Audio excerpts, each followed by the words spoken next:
ನಮಸ್ಕಾರ. ಕೇಳಿಸ್ತಾ ಇದೆ ಅಲ್ವಾ ಎಲ್ಲರಿಗೂ? ನಮಸ್ಕಾರ. ಜಾಗೃತ ಕರ್ನಾಟಕ, ಕರ್ನಾಟಕ ರೈತ ಸಂಘ ಮತ್ತು ಕನ್ನಡ ಪರ ವೇದಿಕೆಗಳು ಎಲ್ಲರೂ ಒಗ್ಗೂಡಿ ಆಯೋಜನೆ ಮಾಡಿರ್ತಕ್ಕಂಥ ಈ ಒಂದು ಚರ್ಚೆಯಲ್ಲಿ ಭಾಗವಹಿಸಲಿಕ್ಕೆ ನನಗೆ ಅವಕಾಶ ಮಾಡಿಕೊಟ್ಟಿದ್ದಾರೆ. ರಾಜ್ಯದ ಹಿತದೃಷ್ಟಿಯಿಂದ ಇಂಥ ಒಂದು ಚರ್ಚೆಯನ್ನು ಆಯೋಜನೆ ಮಾಡಿರುವಂತಹದ್ದು ಬಹಳ ಆಲೋಚನೆಯಿಂದ ಕೂಡಿದೆ. ರಾಜ್ಯದ ಹಿತ ಮುಖ್ಯವೇ ಹೊರತು ರಾಜಕೀಯ ಅಲ್ಲ. ಆ ಒಂದು ಹಿತದಿಂದ, ಆ ದೃಷ್ಟಿಯಿಂದ ಇವತ್ತು ಈ ಚರ್ಚೆಯನ್ನು ಆಯೋಜನೆ ಮಾಡಿದ್ದಾರೆ. ಇಲ್ಲಿ ಸಭಿಕರು ತಾವು ಕೆಲವರು ರಾಜ್ಯದ ಬಗ್ಗೆ ಚಿಂತನೆ ಮಾಡ್ತಕ್ಕಂಥವರು ತಾವೆಲ್ಲ ಬಂದಿದ್ದೀರಾ. ತಮಗೆ ನಾನು ಧನ್ಯವಾದ ಹೇಳ್ತೇನೆ. ಆದರೆ ಇವತ್ತು ತಂತ್ರಜ್ಞಾನದ ಯುಗ ಆಗಿರೋದ್ರಿಂದ ಅನೇಕ ಆನ್ಲೈನ್ ಪೋರ್ಟಲ್ಗಳ ಮುಖಾಂತರ, ಫೇಸ್ಬುಕ್ಕು, ಟ್ವಿಟ್ಟರು ಮುಖಾಂತರ ಬಹುಶಃ ಲಕ್ಷಾಂತರ ಜನ ಇದನ್ನು ವೀಕ್ಷಣೆ ಮಾಡ್ತಾ ಇದ್ದಾರೆ. ಅದಕ್ಕೆ ಅನೇಕ ಕನ್ನಡ ಪರ ಸಂಘಟನೆಗಳವರು ಕೂಡ ಸಹಕಾರ ಕೊಟ್ಟಿದ್ದಾರೆ. ಎಲ್ಲರಿಗೂ ಕೂಡ ಆನ್ಲೈನ್ ಮುಖಾಂತರ ಈ ಚರ್ಚೆಯಲ್ಲಿ ಭಾಗವಹಿಸ್ತಾ ಇರ್ತಕ್ಕಂಥವರಿಗೂ ನಾನು ಸ್ವಾಗತ ಬಯಸ್ತೇನೆ. ಕೇಂದ್ರ ಸರ್ಕಾರದ ಪ್ರತಿನಿಧಿಯಾಗಿ ಆಯೋಜಕರು ಶ್ರೀಮತಿ ನಿರ್ಮಲಾ ಸೀತಾರಾಮನ್ ರವರನ್ನ ಈ ಚರ್ಚೆಗೆ ಆಹ್ವಾನ ಮಾಡಿದ್ರು. ಅವರು ಬರುವ ನಿರೀಕ್ಷೆಯನ್ನು ನಾನು ಇನ್ನೂ ಇಟ್ಕೊಂಡಿದ್ದೇನೆ. ಬರ್ತಾರೆ ಅಂತ ನಾನು ಬಯಸ್ತೇನೆ. ಇದು ನಿರ್ಮಲಾ ಸೀತಾರಾಮನ್ ರವರು ನನ್ನ ನಡುವೆ ಇರ್ತಕ್ಕಂಥ ವಾದ ಅಲ್ಲ, ಸ್ಪಷ್ಟವಾಗಿ ಹೇಳಲಿಕ್ಕೆ ಬಯಸ್ತೇನೆ. ಕೆಲವರಿಗೆ ಅದು ಸುದ್ದಿಗೆ ರೋಚಕ ಅಂತ ಅನ್ನಿಸ್ಬಹುದು. ಆದರೆ ಅವ್ರ ಬಗ್ಗೆ ವೈಯಕ್ತಿಕವಾಗಿ ನನಗೆ ಗೌರವ ಇದೆ ಮತ್ತು ಅವ್ರಿಗೂ ಕೂಡ ನನ್ನ ಬಗ್ಗೆ ವೈಯಕ್ತಿಕವಾಗಿ ನಮ್ಮಿಬ್ಬರ ಒಂದು ವಿಶ್ವಾಸ ಚೆನ್ನಾಗಿದೆ. ಇದು ವೈಯಕ್ತಿಕ ವ್ಯಾಜ್ಯ ಅಲ್ಲ. ಕರ್ನಾಟಕದ ಪರವಾಗಿ ನಾವು ಧ್ವನಿ ಎತ್ತುತ್ತಾ ಇದ್ದೇವೆ. ಕೇಂದ್ರ ಸರ್ಕಾರದಿಂದ, ಅದರಲ್ಲೂ ವಿಶೇಷವಾಗಿ 10 ವರ್ಷದಿಂದ ಇರತಕ್ಕಂಥ ಈ ಕೇಂದ್ರ ಸರ್ಕಾರದಿಂದ ನಮಗೆ ನಿರಂತರವಾಗಿ ಅನ್ಯಾಯದ ಮೇಲೆ ಅನ್ಯಾಯ ಆಗ್ತಾ ಇದೆ. ಅನ್ಯಾಯ ಆಗ್ತಾ ಇದೆ ಅಂತ ಹೇಳಿದಾಗ ಮೇಲಿಂದ ನಮಗೆ ಪರಿಹಾರ ಸಿಗ್ತಾ ಇಲ್ಲ. ಪರಿಹಾರಕ್ಕೆ ಬದಲಾಗಿ ಅವಮಾನಗಳ ಸರಮಾಲೆ ನಮಗೆ ಸುರಿತಾ ಇದ್ದಾರೆ. ಸೊ ಇದು ವೈಯಕ್ತಿಕ ವಿಷಯ ಅಲ್ಲ, ರಾಜ್ಯದ ಹಿತದೃಷ್ಟಿಯಿಂದ ನಾವು ಕೈಗೆತ್ಕೊಂಡಿರ್ತಕ್ಕಂಥದ್ದು. ಎರಡನೇದು, ಈಗ ಕೆಲವರು ಕೇಳ್ತಾರೆ, ಏನು ಪಾರ್ಲಿಮೆಂಟ್ ಎಲೆಕ್ಷನ್ ಹತ್ರ ಬಂತು ಅಂತ ಇದು ಶುರುವಾಗಿದೆಯಾ ಅಂತ. ಅದು ಕಾರಣ ಅಲ್ಲ. ಯಾಕೆ ಇವಾಗ ಪ್ರಸ್ತುತ ಅಂತ ಹೇಳಿದ್ರೆ, ಕರ್ನಾಟಕ ನಮ್ಮ ಹಣಕಾಸು ಆಯೋಗ ದೇಶದಲ್ಲಿ ರಚನೆ ಆಗಿದೆ. ಅವರು ಕೆಲವೇ ದಿನಗಳಲ್ಲಿ ತೆರಿಗೆ ಹಂಚಿಕೆ ವಿಷಯದಲ್ಲಿ ತೀರ್ಮಾನ ತೆಗೆದುಕೊಳ್ತಾರೆ. ಆ ತೀರ್ಮಾನ ತೆಗೆದುಕೊಳ್ಳೋದಕ್ಕೆ ಮೊದಲು ರಾಜ್ಯದ ವಿಷಯಗಳನ್ನ ಪ್ರಭಾವಿತವಾಗಿ ಪ್ರತಿಪಾದನೆ ಮಾಡಬೇಕು ಅನ್ನೋದು ಇದರ ಹಿನ್ನೆಲೆ. ನಾವು ಎಲೆಕ್ಷನ್ಗೋಸ್ಕರ ಈ ಇಶ್ಯೂಗಳನ್ನ ರೇಕಪ್ ಮಾಡ್ತಾ ಇಲ್ಲ. ನಮ್ಮ ಸಮಸ್ಯೆ ಪರಿಹಾರ ಆಗಬೇಕು, ಕರ್ನಾಟಕಕ್ಕೆ ನ್ಯಾಯ ಸಿಗಬೇಕು ಅಂದ್ರೆ, ಹೋದ ಬಾರಿ ಎಲೆಕ್ಷನ್ ಫೈನಾನ್ಸ್ ಕಮಿಷನ್ ಇಂದ ಅನ್ಯಾಯ ಆದಾಗೆ ಈ ಬಾರಿನೂ ಆಗಬಾರದು ಅಂದ್ರೆ, ಇದು ಸಾರ್ವಜನಿಕ ವಲಯದಲ್ಲೂ ಕೂಡ ಚರ್ಚೆ ಆದ್ರೆ ಫೈನಾನ್ಸ್ ಕಮಿಷನ್ ಅವರು ಎಚ್ಚೆತ್ಕೊಂಡು ನಮಗೆ ಗೌರವಯುತವಾಗಿ ನಮ್ಮ ಪಾಲನ್ನ ಕೊಡ್ತಾರೆ ಅನ್ನೋ ನಿರೀಕ್ಷೆಯಿಂದ ಈ ವಿಷಯ ಮತ್ತೆ ಮುನ್ನೆಲೆಗೆ ಬಂದಿದೆ. ಇವತ್ತು ಚರ್ಚೆಗೆ ನಾವಿಲ್ಲಿ ಸೇರಿದ್ದೇವೆ.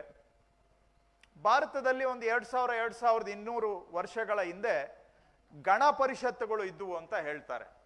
ಗಣ ಪರಿಷತ್ತುಗಳು ಏನಿದ್ವು ಅವು ಪ್ರಜಾಪ್ರಭುತ್ವದ ಅಂದಿನ ಒಂದು ಪ್ರತಿರೂಪ ಅಂತ ಹೇಳ್ತಾರೆ.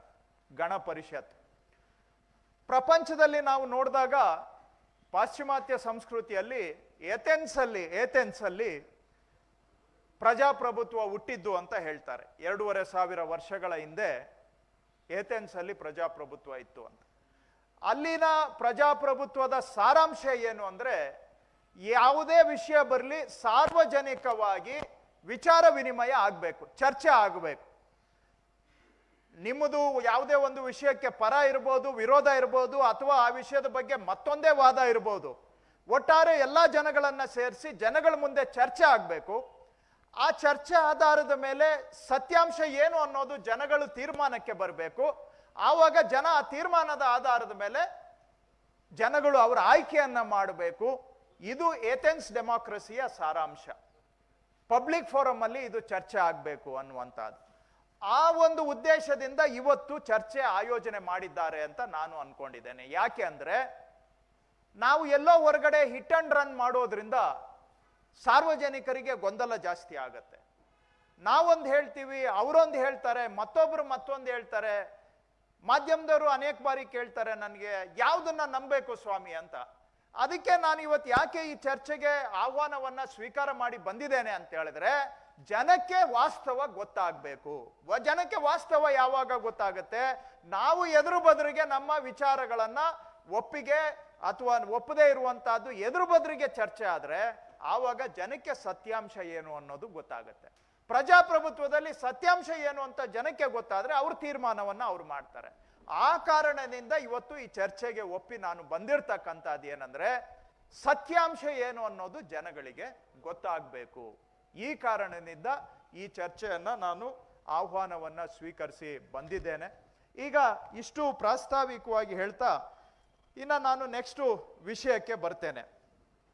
ನಾನು ಆಯೋಜಕರಿಗೆ ಮನವಿ ಮಾಡಿದೆ, ನೋಡಿ ಸ್ವಲ್ಪ ನನಗೆ ವಿಷಯ, ಯಾಕಂದ್ರೆ ಪ್ರತಿ ಬಾರಿ ನಾವು ಬರೀ ಬಾಯಿ ಮಾತಿನಲ್ಲಿ ಹೇಳೋದು, ಭಾಷಣ ಮಾಡೋದು ಆಗ್ಬಿಟ್ರೆ ಜನ ಎಲ್ಲಾನು ಕೂಡ ಇದು ಸಂತೆ ಭಾಷಣ ಅಂತ ತಿಳ್ಕೊಳ್ಳೋಂಗೆ ಆಗಬಾರ್ದು. ನನಗೆ ಸ್ವಲ್ಪ PPT ಮುಖಾಂತರ ವಿಷಯಗಳನ್ನ, ಡಾಕ್ಯುಮೆಂಟ್ಸ್ ಅನ್ನ ಜನಗಳಿಗೆ ತೋರಿಸ್ಕೊಡೋದಕ್ಕೆ ನನಗೆ ಅವಕಾಶ ಮಾಡಿಕೊಡ್ಬೇಕು ಅಂತ ಆಯೋಜಕರಿಗೆ ಕೇಳಿದ್ದೆ. ಅವರು ಅದಕ್ಕೆ ಒಪ್ಪಿ PPTಗೆ ಅವಕಾಶ ಮಾಡಿಕೊಟ್ಟಿದ್ದಾರೆ. ಅದಕ್ಕಾಗಿ ಅವರಿಗೆ ನಾನು ಧನ್ಯವಾದ ಹೇಳ್ತಾ ಈಗ ನನ್ನ ವಿಚಾರ ಮಂಡನೆಯನ್ನ ನಾನು ಆರಂಭ ಮಾಡ್ತೇನೆ.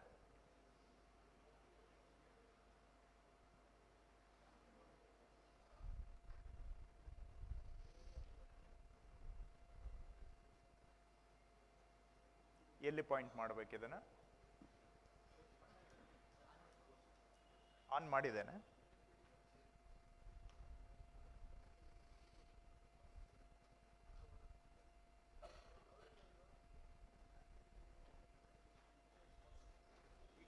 ಓಕೆ, ಅಲ್ಲಿಗೆ. Thank you. ಸೊ ಈಗ ನಾವು ಹೇಳ್ತಾ ಇರ್ತಕ್ಕಂಥದ್ದು, ಕರ್ನಾಟಕಕ್ಕೆ ಕೇಂದ್ರದಿಂದ ಬರಬೇಕಾದಂತಹ ನಮ್ಮ ಪಾಲು ಸರಿಯಾಗಿ ಬರ್ತಾ ಇಲ್ಲ. ನೀವು ಕೇಳ್ತೀರಿ, ಹೇಗೆ ಸ್ವಾಮಿ ಹೇಳ್ತೀರಾ ಸರಿಯಾಗಿ ಬರ್ತಾ ಇಲ್ಲ ಅಂತೇಳಿ ಅಂತ. ಅವ್ರು ನೋಡಿದ್ರೆ ಹೇಳ್ತಾ ಇದ್ದಾರೆ ಏನ್ ಬರಬೇಕು ಎಲ್ಲ ಕೊಡ್ತಾ ಇದ್ದೀವಿ ಅಂತ, ನೀವು ಬರೀ ಇದೇ ಹೇಳ್ತೀರಿ ಅಂತ. ಈಗ ಮುಖ್ಯವಾಗಿ ದೇಶದಲ್ಲಿ ಇರುವಂತಹ ತೆರಿಗೆ ವ್ಯವಸ್ಥೆ ಅಂದ್ರೆ GST ಜಾರಿ ಆಗೋದಕ್ಕೆ ಮೊದಲು ಮೌಲ್ಯವರ್ಧಿತ ತೆರಿಗೆ ಅಂತ ಇತ್ತು, value added tax, watt tax ಇತ್ತು.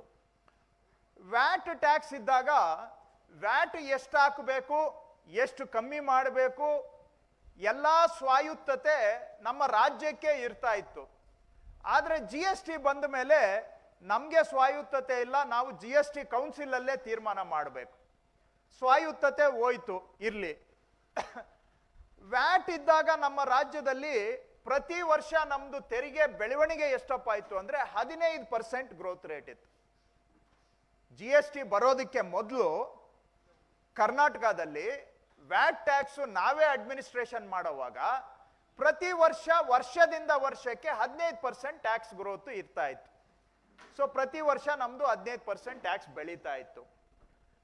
ಈಗ GST ಬಂದಿದೆ. GST ಬಂದಾಗ ನಮ್ಮಂತ ರಾಜ್ಯಗಳಿಗೆ ಆತಂಕ ಇತ್ತು, ನಮ್ಮದು ತೆರಿಗೆ ಕಡಿಮೆ ಆಗುತ್ತೆ, ಅದಕ್ಕೆ ರಕ್ಷಣೆ ಕೊಡಬೇಕು ಅಂತ. ಸೊ ಆವಾಗ GST ಕೌನ್ಸಿಲ್ ಅಲ್ಲಿ ಪಾರ್ಲಿಮೆಂಟ್ ಅಲ್ಲೇ ಒಂದು ಆಕ್ಟ್ ಆಯ್ತು, ಯಾರಿಗೆ ತೆರಿಗೆ ಆದಾಯದಲ್ಲಿ ಕೋತ ಆಗುತ್ತೆ ಅವರಿಗೆ ನಾವು ರಕ್ಷಣೆಯನ್ನ ಕೊಡ್ತೇವೆ ಅಂತ. ಸೊ ಈ ರೋ ನೀವು ನೋಡಿದ್ರೆ ಇದರಲ್ಲಿ ವರ್ಷದಿಂದ ವರ್ಷಕ್ಕೆ 14% ಗ್ರೋತ್ ರೇಟ್ ಅಲ್ಲಿ ಎಷ್ಟು ತೆರಿಗೆ ಕರ್ನಾಟಕಕ್ಕೆ ಬರಬೇಕಾಗ್ತಿತ್ತು ಅನ್ನೋ ಫಿಗರ್ಸು ಇಲ್ಲಿದೆ, ಆಯ್ತಾ? ಆದ್ರೆ ಆಕ್ಚುಯಲ್ ಆಗಿ ಬಂದಿದ್ದೆಷ್ಟು ಅನ್ನೋದು ಇಲ್ಲಿದೆ. ಉದಾಹರಣೆಗೆ 2019-20 ನಮ್ಗೆ ಬರಬೇಕಾಗಿದ್ದು 61,044 ಕೋಟಿ, ಆಕ್ಚುಯಲ್ ಆಗಿ ಬಂದಿದ್ದು 42,147 ಕೋಟಿ. ಕೋತ ಆಗಿದ್ದು ನಮ್ಗೆ 18,897 ಕೋಟಿ ಕೋತ ಆಗಿತ್ತು. ಇದು ಶಾರ್ಟ್ ಫಾಲ್ ಅಂತಾರೆ GST ಅಲ್ಲಿ. ಪ್ರೊಟೆಕ್ಟೆಡ್ ರೆವಿನ್ಯೂಗೆ ಕಂಪೇರ್ ಮಾಡಿದಾಗ ಆಕ್ಚುಯಲ್ ರೆವಿನ್ಯೂ ಅಲ್ಲಿ ಶಾರ್ಟ್ ಫಾಲ್ ಇಷ್ಟು ಅಂತ. ಆ ವರ್ಷ ನಮ್ಗೆ 14,497 ಕೋಟಿ ಕಾಂಪನ್ಸೇಷನ್ ಬಂತು GST ಇಂದ. ಆದ್ರೆ ಬರ್ತಾ ಬರ್ತಾ ನೋಡಿ, ಈಗ 2023-24ಕ್ಕೆ ಟ್ಯಾಕ್ಸ್ ರೇಟು 14% ಅಲ್ಲಿ ಬೆಳೆದಿದ್ದಿದ್ರೆ ನಮ್ಗೆ 1,03,106 ಕೋಟಿ ಬರಬೇಕಾಗಿತ್ತು ಟ್ಯಾಕ್ಸು. ಆದ್ರೆ ಆಕ್ಚುಯಲ್ ಆಗಿ ಬಂದಿರೋದು ಒಂದು 70,000 ಕೋಟಿ ಬಂದಿದೆ. ನಮಗೆ ನಷ್ಟ ಶಾರ್ಟ್ ಫಾಲ್ 34,570 ಕೋಟಿ. 1,000 ಕೋಟಿ ಆ ಕಡೆ ಈ ಕಡೆ ಅಂತ ತಿಳ್ಕೊಳ್ಳಿ. ಒಂದು 32,000 34,000 ಕೋಟಿ ನಮ್ಗೆ ಕೋತ ಆಗಿದೆ. ಪರಿಹಾರ ಬಂದಿದೆ ಎಷ್ಟಪ್ಪ ಅಂದ್ರೆ 1,191 ಕೋಟಿ. ಯಾಕೆಂದ್ರೆ ಪರಿಹಾರ ಬಂದೇ ಮಾಡ್ಬಿಟ್ಟಿದ್ದಾರೆ. ಈಗ ಪರಿಹಾರ ಬಂದ್ ಮಾಡ್ಬಿಟ್ಟಿದ್ದಾರೆ. ಈ ವರ್ಷ ಈ ವರ್ಷಕ್ಕೂ ಈ ವರ್ಷ ಬಂದಿದ್ದಾರೆ. ಈ ವರ್ಷದ್ದು ಆಕ್ಚುಲಿ 0. ಇನ್ನ ನೆಕ್ಸ್ಟ್ ಈ 24-25ರಿಂದ ನಮ್ಗೆ ಯಾವುದೇ 1 ನಯ ಪೈಸಾನು ಪರಿಹಾರ ಬರೋದಿಲ್ಲ. ಸೊ ಇದರಿಂದ ನಮ್ಗೆ ತೆರಿಗೆಯಲ್ಲಿ ಏನಾಗ್ತಾ ಇದೆ ಅಂದ್ರೆ, ಒಂದು ವರ್ಷಕ್ಕೆ ಹೆಚ್ಚು ಕಡಿಮೆ ನಮ್ಗೆ ಇಷ್ಟು ಶಾರ್ಟ್ ಫಾಲ್ 34, 35, 36, 37,000 ಕೋಟಿ ಒಂದೊಂದು ವರ್ಷಕ್ಕೆ ನಮ್ಗೆ ಕಡಿಮೆ ಆಗ್ತಾ ಇದೆ. ಈ ವರ್ಷಗಳಿಗೆಲ್ಲ ನಾವು ಕಂಪೇರ್ ಮಾಡಿದ್ರೆ, ಯಾವುದು 17-18ರಿಂದ 23-24ನೇ ವರ್ಷ, ಈ ವರ್ಷಗಳಿಗೆ ನಾವು ಕಂಪೇರ್ ಮಾಡಿದ್ರೆ ನಮ್ಗೆ ಪ್ರೊಟೆಕ್ಟೆಡ್ ರೆವಿನ್ಯೂ 4,92,000 ಕೋಟಿ 296 ಕೋಟಿ. ಆಕ್ಚುಯಲ್ ಆಗಿ ನಮ್ಗೆ ಬಂದಿದ್ದು 3,26,764 ಕೋಟಿ. ಶಾರ್ಟ್ ಫಾಲ್ ಇಷ್ಟ ಆಗಿದೆ. ಕಾಂಪನ್ಸೇಷನ್ ಬಂದಿದ್ದು 1,06,258 ಕೋಟಿ. ಈ ಶಾರ್ಟ್ ಫಾಲ್ಗೂ ನಮ್ಗೆ ಬಂದಿದ್ದ ಕಾಂಪನ್ಸೇಷನ್ಗೂ ಕೋತ ಎಷ್ಟಪ್ಪ ಅಂದ್ರೆ 59,274 ಕೋಟಿ. ಇಷ್ಟು ವರ್ಷಗಳಿಗೆ ನಮ್ಗೆ GST ಅಲ್ಲಿ ಕೋತ ಆಗಿದೆ. 59,274 ಕೋಟಿ ಇಷ್ಟು ವರ್ಷಗಳಿಗೆ. ಇನ್ನು ಮುಂದಿನ ವರ್ಷ ಪ್ರತಿ ವರ್ಷನೂ ಹೆಚ್ಚು ಕಮ್ಮಿ ನಮ್ಗೆ 30,000-32,000 ಕೋಟಿ ಪ್ರತಿ ವರ್ಷ ಕೋತ ಆಗುತ್ತೆ. ಯಾಕಂದ್ರೆ ಈಗ ಕಾಂಪನ್ಸೇಷನ್ ನಿಂತು ಹೋಗ್ಬಿಟ್ಟಿದೆ. ನಾವು ಮನವಿ ಮಾಡಿದ್ವಿ ಹಿಂದೆ, ಬಸವರಾಜ ಬೊಮ್ಮಾಯಿ ಅವರಿದ್ದಾಗಲೂ ಪತ್ರ ಬರೆದ್ರು, ಸಿದ್ದರಾಮಯ್ಯನವರು ಪತ್ರ ಬರೆದಿದ್ದಾರೆ, ನಾನು GST ಕೌನ್ಸಿಲ್ ಸದಸ್ಯನಾಗಿ ನಾನು ಮನವಿ ಮಾಡಿದ್ದೇನೆ, ಬೇರೆ ರಾಜ್ಯಗಳು ಮನವಿ ಮಾಡಿದ್ದಾರೆ ಈ GST ಕಾಂಪನ್ಸೇಷನ್ ಅನ್ನ ಮುಂದುವರಿಸಬೇಕು ಅಂತ. ಆದ್ರೆ GST ಕೌನ್ಸಿಲ್ ಅಧ್ಯಕ್ಷತೆ ವಹಿಸಿರ್ತಕ್ಕಂಥ ಕೇಂದ್ರ ಸರ್ಕಾರದ ಹಣಕಾಸು ಸಚಿವರು ಬಿಲ್ಕುಲ್ ಕಾಂಪನ್ಸೇಷನ್ ಮುಂದುವರಿಸೋದಿಲ್ಲ ಅಂತ ಹೇಳ್ತಾ ಇದ್ದಾರೆ. ಹಾಗಾಗಿ ಇನ್ನು ಮುಂದೆ ಪ್ರತಿ ವರ್ಷ ನಮ್ಗೆ 30,000-35,000 ಕೋಟಿ ಪ್ರತಿ ವರ್ಷ GST ತೆರಿಗೆಯಲ್ಲಿ ನಮ್ಗೆ ಕೋತ ಆಗುತ್ತೆ. ಇನ್ನು ಮುಂದೆ ಈ ವರ್ಷಗಳಿಗೆ ನಾವು ಲೆಕ್ಕ ಹಾಕಿದ್ರೆ 59,274 ಕೋಟಿ ಆಲ್ರೆಡಿ ಕೋತ ಆಗಿದೆ ಇಲ್ಲಿವರೆಗೂ ಆಗಿರ್ತಕ್ಕಂತಹದ್ದು.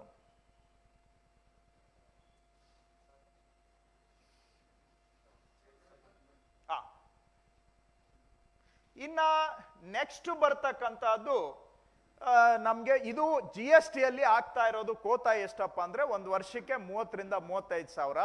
ಈ ಕಳೆದ 4-5 ವರ್ಷಗಳದ್ದು ಸುಮಾರು 60,000 ಕೋಟಿ ಕೋತ ಆಗಿದೆ. ಇನ್ ಮುಂದೆ ವರ್ಷಕ್ಕೆ 30,000 ಆಗತ್ತೆ. ಈಗ ನೆಕ್ಸ್ಟ್ ಇಶ್ಯೂ ಎಲ್ಲಿ ಲಾಸ್ ಆಗ್ತಾ ಇದೆ ಅಂತ ಬಂದ್ರೆ, ನಮ್ಗೆ ಮೇಜರ್ ಆಗಿ ಹೊಡ್ತಾ ಬಂದಿದ್ದು ಈ 15ನೇ ಹಣಕಾಸು ಆಯೋಗದವರು ಕರ್ನಾಟಕಕ್ಕೆ ಕೇಂದ್ರದ ತೆರಿಗೆಯಲ್ಲಿ ನಮಗೆ ಪಾಲು ಕೊಡುವಾಗ ಏನ್ ಮಾಡಿದ್ರು, ನಮ್ಗೆ ಮೊದಲು 4.713% ಕೊಡ್ತಾ ಇದ್ರು. ಕಾಣ್ತಾ ಇದೆಯೋ ಇಲ್ವೋ, ಸ್ವಲ್ಪ ಡಲ್ ಇದೆ. 14ನೇ ಹಣಕಾಸು ಆಯೋಗದಲ್ಲಿ 4.713 ನಮ್ಮ ರಾಜ್ಯಕ್ಕೆ ಕೇಂದ್ರದ ತೆರಿಗೆಯಲ್ಲಿ ಇಷ್ಟು ಪರ್ಸೆಂಟೇಜ್ ಬರ್ತಾ ಇತ್ತು.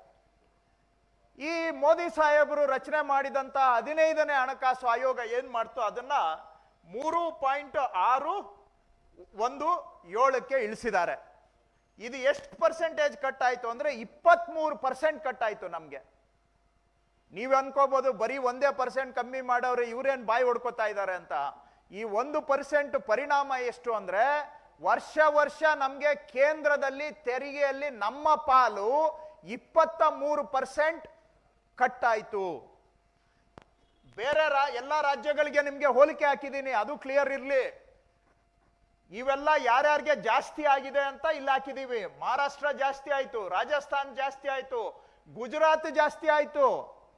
ಹೈಯೆಸ್ಟ್ ಜಾಸ್ತಿ ಆಗಿದ್ದು ಮಹಾರಾಷ್ಟ್ರ, ಸೆಕೆಂಡ್ ಹೈಯೆಸ್ಟ್ ರಾಜಸ್ಥಾನ್, ಗುಜರಾತ್, ಬಿಹಾರ, ಛತ್ತೀಸ್ಗಢ, ಮಧ್ಯಪ್ರದೇಶ್, ಪಂಜಾಬ್, ವೆಸ್ಟ್ ಬೆಂಗಾಲ್, ಜಾರ್ಖಂಡ್, ಉತ್ತರಾಖಂಡ್ ಎಲ್ಲ ಜಾಸ್ತಿ ಆಯ್ತು. Tamil Nadu almost neutral. ಆಮೇಲೆ ನೋಡಿ ವರ್ಸ್ಟ್ ಡ್ಯಾಮೇಜ್ ಯಾರಿಗೆ ಆಗಿದ್ದು ಅಂದ್ರೆ ಇಡೀ 31 ರಾಜ್ಯಗಳಲ್ಲಿ ವರ್ಸ್ಟ್ ಅಫೆಕ್ಟೆಡ್ ಕರ್ನಾಟಕ. ಇಷ್ಟು 23% ಕಟ್ ಮಾಡಿದ್ದು ಬೇರೆ ಯಾವ ರಾಜ್ಯಕ್ಕೂ ಇಲ್ಲ. The worst affected is Karnataka. So ಯಾಕಂದ್ರೆ ನೀವು ಅನ್ಕೊಂಬೋದು ಏನ್ 1% ಇಷ್ಟು ಅಂತ, ಆದ್ರೆ ಎಲ್ಲಾ ರಾಜ್ಯಗಳ ಪೈಕಿ ಅತಿ ಹೆಚ್ಚು ತೆರಿಗೆ ಕಟ್ ಮಾಡಿದ್ದು, ತೆರಿಗೆಯಲ್ಲಿ ಪಾಲನ್ನ ಕಟ್ ಮಾಡಿದ್ದು ಕರ್ನಾಟಕಕ್ಕೆ. ಆಯ್ತು, ಪರ್ಸೆಂಟೇಜ್ ಆಯ್ತು, ನಂಬರ್ ಹೇಳಿ ಅಂತ ನೀವು ಕೇಳ್ಬೋದು. ಇದೆಲ್ಲ ಪರ್ಸೆಂಟೇಜ್ ಆಯ್ತು, ನೆಕ್ಸ್ಟ್ ನಂಬರ್ ಹೇಳ್ತೇನೆ ನಿಮ್ಗೆ.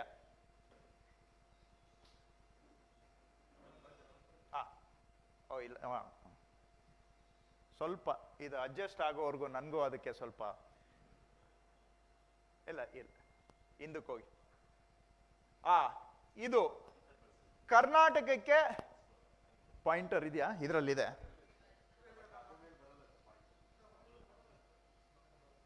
ಲೈಟ್ ಸ್ಕ್ರೀನ್ ಮೇಲೆ ಕಾಣಿಸಲ್ಲ. ಇರ್ಲಿ. ಸೊ 15ನೇ ಹಣಕಾಸು ಆಯೋಗದವರು ನಮಗೆ 23% ಕಟ್ ಮಾಡಿದ್ರು. ಇದರಿಂದ ವರ್ಷ ನಮಗೆ ಒಂದು ವರ್ಷಕ್ಕೆ 6,000, 9,000, 10,000, 10,000, 12,000, 13,000 ಪ್ರತಿ ವರ್ಷ ಇದರಿಂದ ನಮಗೆ ಕೋತ ಆಗುತ್ತೆ. ಸೊ ಈ 15ನೇ ಹಣಕಾಸು ಆಯೋಗದ ಅವಧಿ 2021ರಿಂದ ಹಿಡಿದು 25-26ನೇ ಅವಧಿಗೆ ನಮಗೆ ಕನಿಷ್ಠ ಅಂದ್ರೆ ಫಿಗರ್ ಇನ್ನೂ ಲಾಸ್ಟ್ ಜಾಸ್ತಿ ಆಗುತ್ತೆ. ಇದು ಇವತ್ತಿನ ಪ್ರಿಲಿಮಿನರಿ ಎಸ್ಟಿಮೇಟು. ಕನಿಷ್ಠ 62,098 ಕೋಟಿ. ಆ 1% ಅಂತದ್ರಲ್ಲ, 1% ಎಫೆಕ್ಟು 62,098 ಕೋಟಿ. ಯಾಕೆ ಅಂದ್ರೆ 15ನೇ ಹಣಕಾಸು ಆಯೋಗದವರು ನಮ್ಮ ಶೇರನ್ನ 4.71 ಇದ್ದಿದ್ದನ್ನ 3.63ಕ್ಕೆ ಇಳಿಸಿದ್ರಿಂದ ಇವತ್ತು 62,000 ಕೋಟಿ ಕರ್ನಾಟಕಕ್ಕೆ ನಷ್ಟ ಆಗ್ತಾ ಇದೆ. ಇದನ್ನ ಕೇಂದ್ರ ಸರ್ಕಾರದವ್ರು ಹೇಳ್ತಾರೆ ಅದು ಹಣಕಾಸು ಆಯೋಗದವ್ರು ಮಾಡಿದ್ದು, ಅದು ಸ್ವಾಯತ್ತ ಸಂಸ್ಥೆ ಅಂತ. ಈಗ ನಾವು ನೋಡ್ತಾ ಇದ್ದೀವಿ ದೇಶದಲ್ಲಿ ಎಲೆಕ್ಷನ್ ಕಮಿಷನ್ ಕತೆ ಏನಾಗಿದೆ, ಯಾರ್ಯಾರ ಕತೆ ಏನಾಗಿದೆ, ಯಾವ ಸ್ವಾಯತ್ತತೆನೂ ಉಳಿದಿಲ್ಲ. ಎಲ್ಲ ಕೂಡ ಅವರ ಮೂಗಿಗೆ ನೇರವಾಗಿ ನಡೀತಕ್ಕಂಥ ಪ್ರಾಕ್ಸಿ ಸಂಸ್ಥೆಗಳಾಗಿದ್ದಾವೆ ಅಷ್ಟೇ. ಆದ್ರೆ ಇದು ಇಷ್ಟು ಅನ್ಯಾಯ ಆಗುವಾಗ ಇಡೀ ದೇಶದಲ್ಲಿ ವರ್ಸ್ಟ್ ಅಫೆಕ್ಟೆಡ್ ಇಸ್ ಕರ್ನಾಟಕ. ಯಾರಿಗೂ ಗೊತ್ತಾಗ್ಲಿಲ್ವಾ? ಬೇರೆ ಯಾವ ರಾಜ್ಯಕ್ಕೂ ಇಷ್ಟು ನಷ್ಟ ಆಗಿಲ್ಲ, ಕರ್ನಾಟಕಕ್ಕೆ ಯಾಕೆ ಇಷ್ಟು ನಷ್ಟ ಅಂತ. ನಾವು ಸೆಕೆಂಡ್ ಹೈಯೆಸ್ಟ್ ಟ್ಯಾಕ್ಸ್ ಕಟ್ತೇವೆ ದೇಶದಲ್ಲಿ.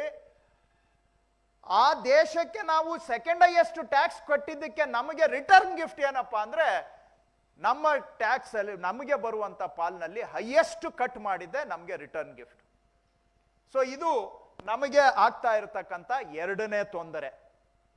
ಪ್ರತಿ ವರ್ಷ ಇದರಿಂದ ನಮಗೆ 12-13 ಸಾವಿರ ಕೋಟಿ ರೂಪಾಯಿ ಇದರಿಂದ ನಮಗೆ ಪ್ರತಿ ವರ್ಷ ನಷ್ಟ ಆಗುತ್ತೆ. ಸೊ ಹಿಂದಿನ ಬಾಬತ್ನಲ್ಲಿ 30-32 ಸಾವಿರ 33 ಸಾವಿರ ಕೋಟಿ ಪ್ರತಿ ವರ್ಷ ನಷ್ಟ ಆಗುತ್ತೆ. ಈ ಬಾಬತ್ನಲ್ಲಿ ನಮಗೆ ಪ್ರತಿ ವರ್ಷ 12-13 ಸಾವಿರ ಕೋಟಿ ನಷ್ಟ ಆಗುತ್ತೆ. ನೆಕ್ಸ್ಟ್, ಈಗ ಇನ್ನೊಂದು 3ನೇ ಬಾಬತ್ತು ನಮಗೆ ನಷ್ಟ ಆಗೋದು ಯಾವುದು ಅಂತ ಹೇಳ್ತೇನೆ ನೋಡಿ. ಮೇಡಮ್ ಅವರು ಪಾರ್ಲಿಮೆಂಟ್ ಅಲ್ಲಿ ಹೇಳಿದ್ರು, ಇಲ್ಲೂ ಹೇಳಿದ್ರು, ಫೈನಾನ್ಸ್ ಕಮಿಷನ್ ಅವರು ರೆಕಮೆಂಡ್ ಮಾಡಿದ ಅವರ ಭಾವನೆ ಮತ್ತು ಪದ, word and spirit in Toto ನಾವು ಇಂಪ್ಲಿಮೆಂಟ್ ಮಾಡ್ತಾ ಇದ್ದೇವೆ ಅಂತ. ಈಗ ಹಿಂದಕ್ಕೆ ಹೋಗೋಣ ಸ್ವಲ್ಪ. 13ನೇ ಹಣಕಾಸು ಆಯೋಗದವರು ಆವತ್ತಿನ ದಿನ ರಾಜ್ಯಗಳಿಗೆ 32% ಕೇಂದ್ರದ ತೆರಿಗೆಯಲ್ಲಿ ಪಾಲ್ ಕೊಡಬೇಕು ಅಂತ ಹೇಳಿದ್ರು. ಆವತ್ತು ಆಕ್ಚುಲಿ ರಾಜ್ಯಗಳಿಗೆ ಬಂದಿದ್ದು 28%. ಆಯ್ತಾ? ಇದು UPA ಸರ್ಕಾರದ್ದು ಹೇಳ್ತಾ ಇದ್ದೀನಿ, ನಾನೇನು ಅದನ್ನು ಮುಚ್ಚಿಟ್ಟಿಲ್ಲ. 32% ರೆಕಮೆಂಡ್ ಮಾಡಿದ್ದು, ಆಕ್ಚುಯಲ್ ಆಗಿ ನಮಗೆ ಕೊಟ್ಟಿದ್ದು 28%. ಅದಾದ್ಮೇಲೆ ನೆಕ್ಸ್ಟ್ 14th ಫೈನಾನ್ಸ್ ಕಮಿಷನ್, ಅದನ್ನ ಸೆಟಪ್ ಮಾಡಿದ್ದು ಬಿಜೆಪಿ ಅವರೆಲ್ಲ, ಅರ್ಥ ಮಾಡ್ಕೊಳ್ಳಿ ದಯವಿಟ್ಟು. ಅದನ್ನ ಸೆಟಪ್ ಮಾಡಿದ್ದು ಮನಮೋಹನ್ ಸಿಂಗ್.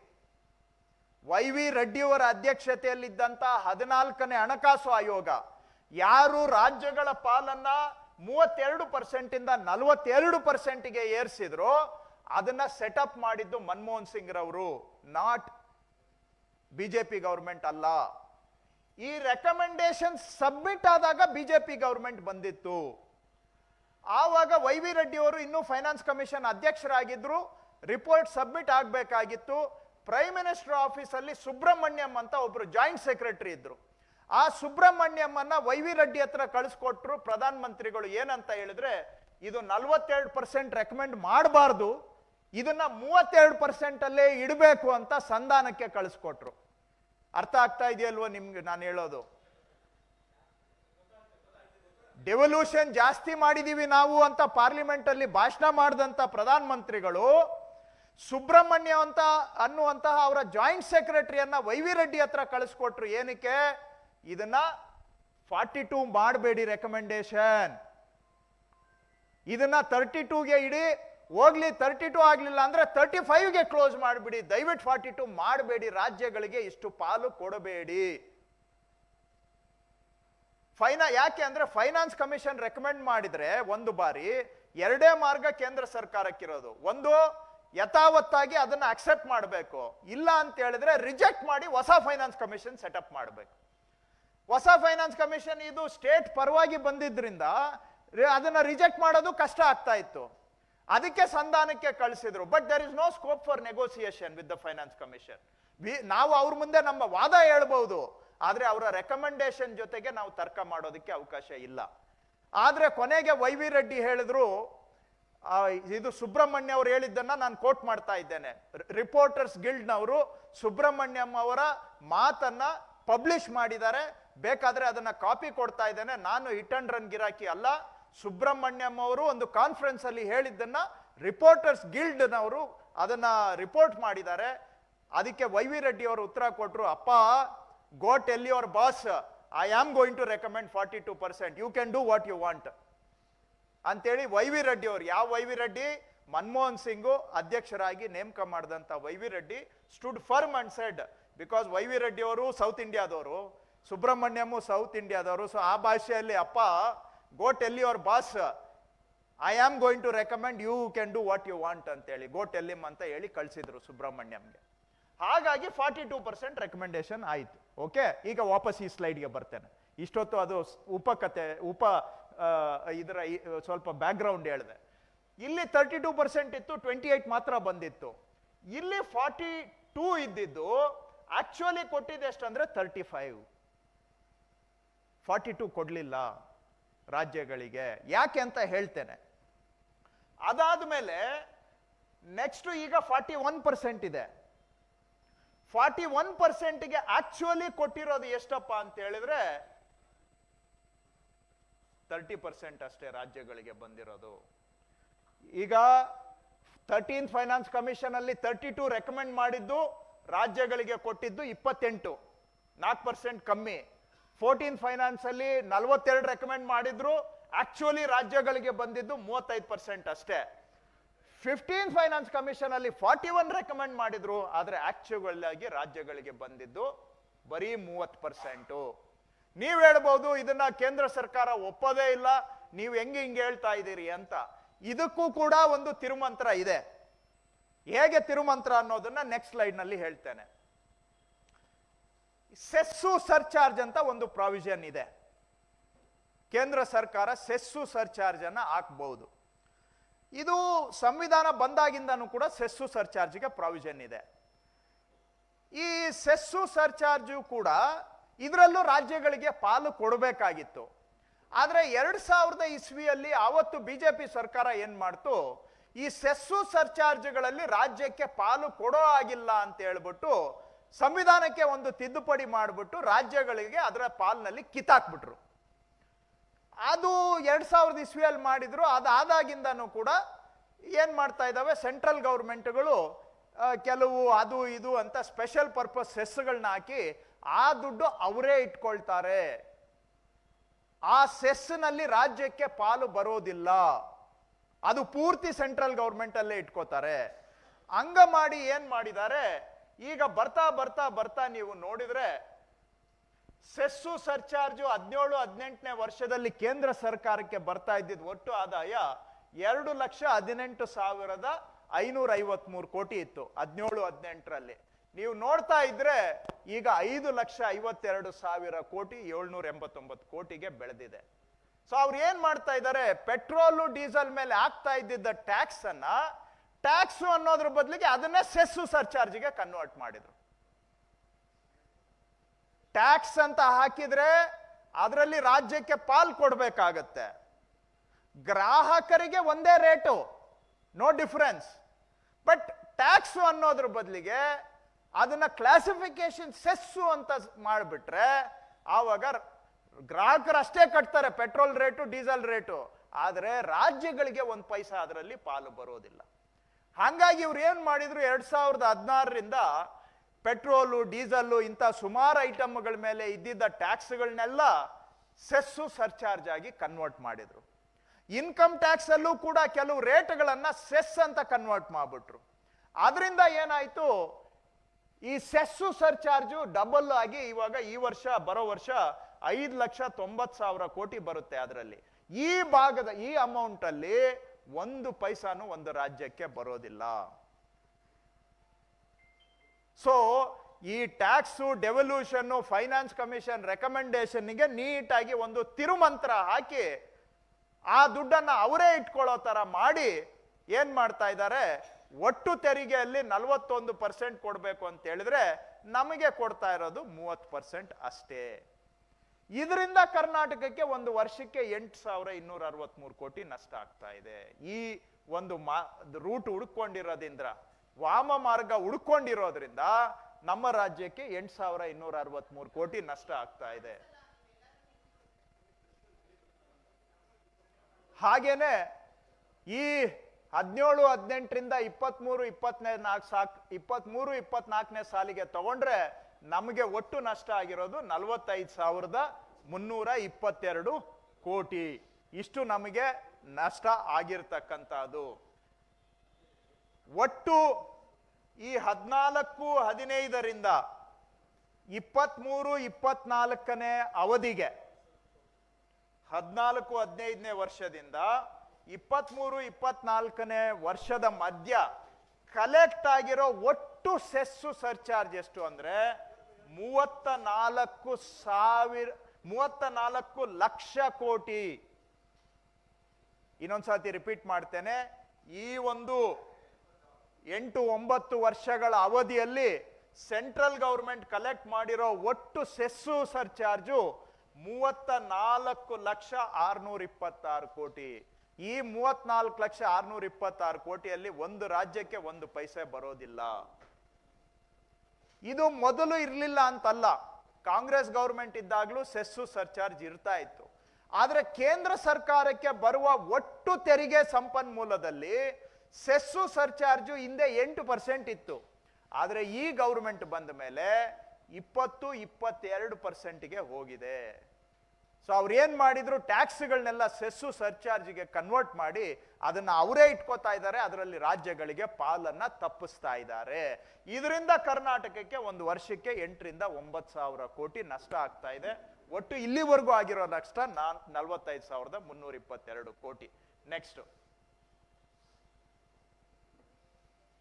ಯಾವ ತರ ಸೆಸ್ಸು ಸರ್ಚಾರ್ಜ್ ಬೆಳೆದಿದೆ ಅಂತ ಸೇಮ್ ನೋಡಿ. ಇವ್ರು ಬಂದಾಗ 1,67,000 ಕೋಟಿ ಇತ್ತು, ಈಗ 5,98,000 ಕೋಟಿಗೆ ಬೆಳೆದಿದೆ ಸೆಸ್ಸು ಸರ್ಚಾರ್ಜ್. ಯಾಕೆ ಅಂದ್ರೆ ಇದ್ದ ಟ್ಯಾಕ್ಸ್ಗಳನ್ನೆಲ್ಲ ಸೆಸ್ ಕನ್ವರ್ಟ್ ಮಾಡಿದ್ರಿಂದ. ನೆಕ್ಸ್ಟ್, ಓಕೆ, ಒಂದು ವರ್ಷಕ್ಕೆ ನಮ್ಗೆ ಇದೆ ಈ 3 ವಿಚಾರ ಹೇಳಿದೆ ನಾನು. ಒಂದು GST ಅಲ್ಲಿ ಆಗ್ತಾ ಇರುವಂತ ನಷ್ಟ, ಎರಡನೇದು ಫೈನಾನ್ಸ್ ಕಮಿಷನ್ ಅಲ್ಲಿ ನಮ್ಮ ಪಾಲನ್ನ ಕಟ್ ಮಾಡಿದ್ರಿಂದ ಆಗುವಂತ ನಷ್ಟ, ಮೂರನೇದು ಸೆಸ್ಸು ಸರ್ಚಾರ್ಜ್ಗಳಿಂದ ಆಗುವಂತ ನಷ್ಟ. ಈ 3ಅನ್ನು ಸೇರಿಸಿದಾಗ ಕರ್ನಾಟಕಕ್ಕೆ ಒಂದು ವರ್ಷಕ್ಕೆ 51,831 ಕೋಟಿ, ಈ ವರ್ಷಕ್ಕೆ ಈ ಮುಂದಿನ ವರ್ಷ 52,000 ಕೋಟಿ. ಒಂದು ವರ್ಷಕ್ಕೆ ನಮ್ಮ ರಾಜ್ಯಕ್ಕೆ ಆಗ್ತಾ ಇರತಕ್ಕಂತಹ ನಷ್ಟ ಹೆಚ್ಚು ಕಮ್ಮಿ 52,000 ಕೋಟಿ. ಒಂದು ವರ್ಷ, ಪ್ರತಿ ವರ್ಷ ನಮ್ಮ ರಾಜ್ಯಕ್ಕೆ ನಮಗೆ ಬರ್ತಾ ಇದ್ದಂತಹದ್ದು, ಬರಬೇಕಾಗಿರ್ತಕ್ಕಂಥದ್ದು, ಅವುಗಳು ಈ ಎಲ್ಲಾ ಮಾರ್ಗಗಳಿಂದ ಆಗದೇ ಇರುವುದರಿಂದ ಆಗಿರ್ತಕ್ಕಂಥ ನಷ್ಟ ಒಂದು ವರ್ಷಕ್ಕೆ 50,000-52,000 ಕೋಟಿ ಆಗ್ತಾ ಇದೆ. ಇದು 2,000 ಕೋಟಿ ಜಾಸ್ತಿನೂ ಆಗ್ಬೋದು, 2,000 ಕೋಟಿ ಕಮ್ಮಿನೂ ಆಗ್ಬೋದು.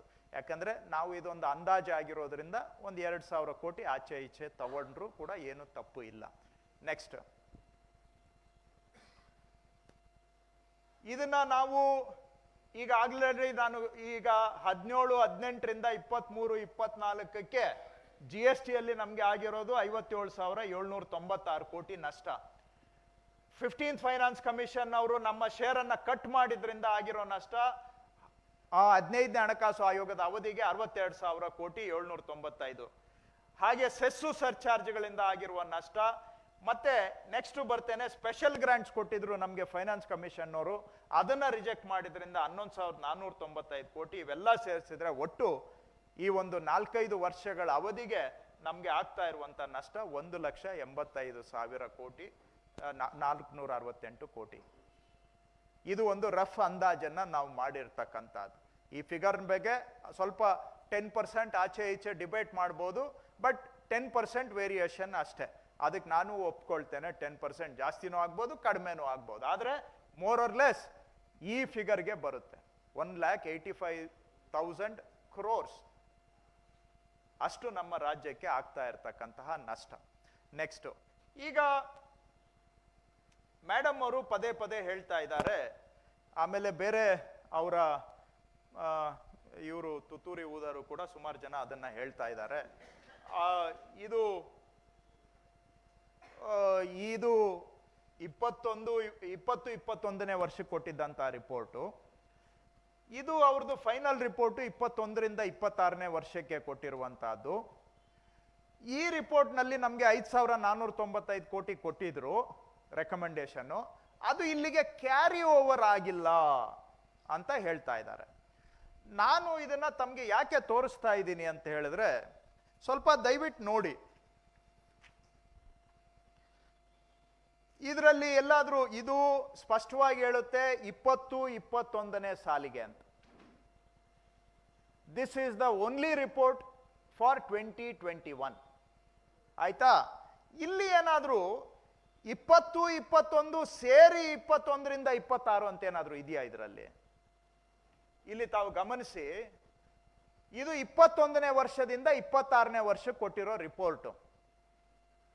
ಇದು 20-21ನೇ ವರ್ಷಕ್ಕೆ ಕೊಟ್ಟಿರುವಂತ one and only final report. ಇದು there is no question of carrying. ಈ ರಿಪೋರ್ಟ್ ಅಲ್ಲಿ ಇರೋದನ್ನ ಇದಕ್ಕೆ ಕ್ಯಾರಿ ಓವರ್ ಮಾಡೋ ಪ್ರಶ್ನೆನೇ ಇಲ್ಲ. ಅವರು ಹೇಳ್ತಾರೆ ಕ್ಯಾರಿ ಓವರ್ ಆಗಿಲ್ಲ ಅಂತ. ಹಾಗಾದ್ರೆ ನಾನು ಅವ್ರಿಗೆ ಚಾಲೆಂಜ್ ಮಾಡ್ತೇನೆ, ಮೇಡಮ್ ಅವ್ರಿಗೆ, ಇದರಲ್ಲಿ ಇರೋದು ಯಾವ್ದೆಲ್ಲ ಇದ್ರೊಳಗೆ ಕ್ಯಾರಿ ಆಗಿದೆ ಅದು ಹೇಳಿ ಹೋಗ್ಲಿ. ಒಂದಾದ್ರೂ ಕ್ಯಾರಿ ಆಗಿದೆಯಾ ಇದ್ರೊಳಗೆ? ಒಂದು single, not a single because ಇದು 20-21ನೇ ಸಾಲಿಗೆ ಅಂತಿಮ ರಿಪೋರ್ಟ್. ಇದು there is no question of carrying this over. ಯಾಕೆ ಕೊಟ್ರು 1 ವರ್ಷಕ್ಕೆ ಅಂದ್ರೆ ಅವ್ರದ್ದು ಫೈನಲ್ ರಿಪೋರ್ಟ್ ರೆಡಿ ಆಗಿರ್ಲಿಲ್ಲ. ಅದಕ್ಕೆ ಏನ್ ಮಾಡಿದ್ರು, 1 ಇಯರ್ಗೆ ಸೀಮಿತವಾಗಿ ಕೊಟ್ರು. ಆಯ್ತಾ? ಈ ರಿಪೋರ್ಟ್ ಅಲ್ಲಿ ನಮ್ಗೆ 5,495 ಕೋಟಿ ವಿಶೇಷ ಅನುದಾನ ಕೊಟ್ರು. ಯಾಕೆ ಕೊಟ್ರು ಅದನ್ನು ಹೇಳ್ತೇನೆ. ನೆಕ್ಸ್ಟ್, ಇದನ್ನ ನಿಮ್ಗೆ ಇನ್ನೊಂದ್ಸತಿ ಇಲ್ಲಿ ಏನ್ ಹೇಳ್ತದೆ ಅಂತ ಹೇಳಿದ್ರೆ, it is the commission is submitting this report for the year 2021 report alliruvanthadu. So this is one and only report and the final report for 2021. Next, ನಿಮಗೆ ಈ ಕಮಿಷನ್ ಅವರು 36ನೇ ಪೇಜ್ ನಲ್ಲಿ ಅವರ ರೆಕಮೆಂಡೇಶನ್ ಬರೆದಿದ್ದಾರೆ, ಸ್ಪೆಷಲ್ ಗ್ರಾಂಟ್ಸ್. ಅದನ್ನ ಸ್ವಲ್ಪ ಭಾಗವನ್ನ ಓದಿ ಹೇಳ್ತೇನೆ. ಯಾಕೆ 5,495 ಕೊಟ್ರು, ಯಾಕೆ ಅದು ಕ್ಯಾರಿ ಓವರ್ ಆಗೋದಿಲ್ಲ, ಎಲ್ಲದಕ್ಕೂ ಬಹುಶಃ ಇಲ್ಲೇ ಉತ್ತರ ಸಿಗುತ್ತೆ ನಿಮಗೆ. We believe that during 2021 no state should as a result of our recommendation get less than the total amount of devolution received in the previous year 1920. ಅಂದ್ರೆ ನಮ್ಮ ಹಣಕಾಸು ಆಯೋಗದ ಶಿಫಾರಸ್ಸಿನಿಂದ ಯಾವುದೇ ರಾಜ್ಯಕ್ಕೂ ಕೂಡ ಆ ಹಿಂದಿನ ವರ್ಷ 19-20ನೇ ಸಾಲಿನಲ್ಲಿ ಎಷ್ಟು ಅನುದಾನ ಬಂದಿತ್ತು ಅದಕ್ಕಿಂತ ಕಡಿಮೆ ಬರಬಾರದು. ಅರ್ಥ ಆಯ್ತಾ? No state should get less than the previous year, because ನಮ್ಮ ತೆರಿಗೆ ಬೆಳೀತಾ ಇರೋವಾಗ, ವರ್ಷದಿಂದ ವರ್ಷಕ್ಕೆ 10% ಗ್ರೋತ್ ಇರೋವಾಗ ಯಾವುದಾದ್ರೂ ರಾಜ್ಯಕ್ಕೆ ಹೋದ ವರ್ಷಕ್ಕಿಂತ ಕಡಿಮೆ ಕೊಟ್ರೆ ತಪ್ಪಾಗುತ್ತೆ, ಆಗಬಾರದು. Especially because of our recommendation no state should get less than the previous year ಅಂತ ಹೇಳಿ ಅವ್ರು ಏನ್ ಹೇಳ್ತಾರೆ, it is believed that this is a sound principle and should be adhere to ಅಂತ ಬರೀತಾರೆ. It is a sound principle and it should be adhered to. We have noted that the sum of tax devolution is projected to decline for 3 states, namely Karnataka. ಅವರು ಏನು ಲೆಕ್ಕ ಹಾಕಿದ್ದಾರೆ ಇಲ್ಲಿ ತಾವು ನೋಡಬಹುದು. ಕರ್ನಾಟಕಕ್ಕೆ 19-20ನೇ ಸಾಲಿನಲ್ಲಿ ತೆರಿಗೆಯಲ್ಲಿ ಪಾಲು 36,675 ಕೋಟಿ ಇದೆ.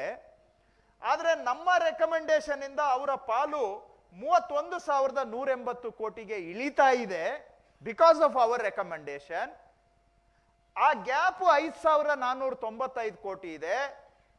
ಯಾವ ರಾಜ್ಯಕ್ಕೂ ಕೂಡ 19-20ಕ್ಕೆ ಕಂಪೇರ್ ಮಾಡಿದ್ರೆ 20-21ರಲ್ಲಿ ಅಟ್ಲೀಸ್ಟ್ ಈಕ್ವಲ್ ಆದ್ರೂ ಬರಬೇಕು, ಬಿಟ್ರೆ ಕಮ್ಮಿ ಆಗಬಾರ್ದು, ಕಟ್ ಆಗಬಾರ್ದು ಯಾವುದೇ ರಾಜ್ಯಕ್ಕೆ ಅಂತೇಳಿ ಕರ್ನಾಟಕಕ್ಕೆ ಕಟ್ ಆಗ್ತಾ ಇದೆ ಅನ್ನೋ ಕಾರಣದಿಂದ 5,495 ಕೋಟಿ ಆ ವರ್ಷ ಆಗ್ತಾ ಇರುವ ಕೋತವನ್ನ ಸರಿದೂಗಿಸ್ಲಿಕ್ಕೆ 5,495 ಕೋಟಿ ಕೊಟ್ಟಿದ್ದು. ಅರ್ಥ ಆಯ್ತು ಅಂತ ಅನ್ಕೊಳ್ತೇನೆ. ಆ ವರ್ಷ ಕರ್ನಾಟಕ ಕಟ್ ಆಗ್ತಾ ಇದೆ. ಇದು ಅನ್ಫೋರ್ಸೀನ್, ಅನ್ಆಂಟಿಸಿಪೇಟೆಡ್, ಅನಿರೀಕ್ಷಿತ. ಯಾವ ರಾಜ್ಯಕ್ಕೂ ಕೂಡ ಕೇಂದ್ರದಿಂದ ತೆರಿಗೆಯಲ್ಲಿ ಪಾಲು ಬರ್ತಕ್ಕಂಥದ್ದು ಕಡಿತ ಆದ್ರೆ ಅದನ್ನ ತಡೆದುಕೊಳ್ಳೋದು ಕಷ್ಟ ಆಗುತ್ತೆ. ಕನಿಷ್ಠ ಹಿಂದಿನ ವರ್ಷದಷ್ಟಾದ್ರೂ ನಾವು ಕೊಡಬೇಕು ಅಂತೇಳಿ ಆ ಗ್ಯಾಪ್ ಏನಿದೆ 5,495 ಈ ವರ್ಷಕ್ಕೆ ಕೊಡಬೇಕು ಅಂತ ಅವರು ಕೊಟ್ಟಿದ್ದು. ಯಾವುದು 20-21ನೇ ವರ್ಷ. ಯಾಕೆ ಕೊಟ್ಟಿದ್ದು? ಕಡಿಮೆ ಆಗ್ತಾ ಇದೆ, ಕಡಿಮೆ ಆಗಬಾರದು ಅಂತ ಕೊಟ್ಟಿದ್ದು. ಈಗ ಇದನ್ನ ಮುಂದಿನ ವರ್ಷ ಕ್ಯಾರಿ ಓವರ್ ಮಾಡೋ ಪ್ರಸಂಗ ಬರುತ್ತಾ? ಯಾಕೆಂದ್ರೆ it is meant to compensate for the loss in this year. ಈ ವರ್ಷದಲ್ಲಿ ಆಗಿರುವ ನಷ್ಟಕ್ಕೆ ಪರಿಹಾರವಾಗಿ ಅದನ್ನ ಕೊಟ್ಟಿರ್ತಕ್ಕಂಥದ್ದು.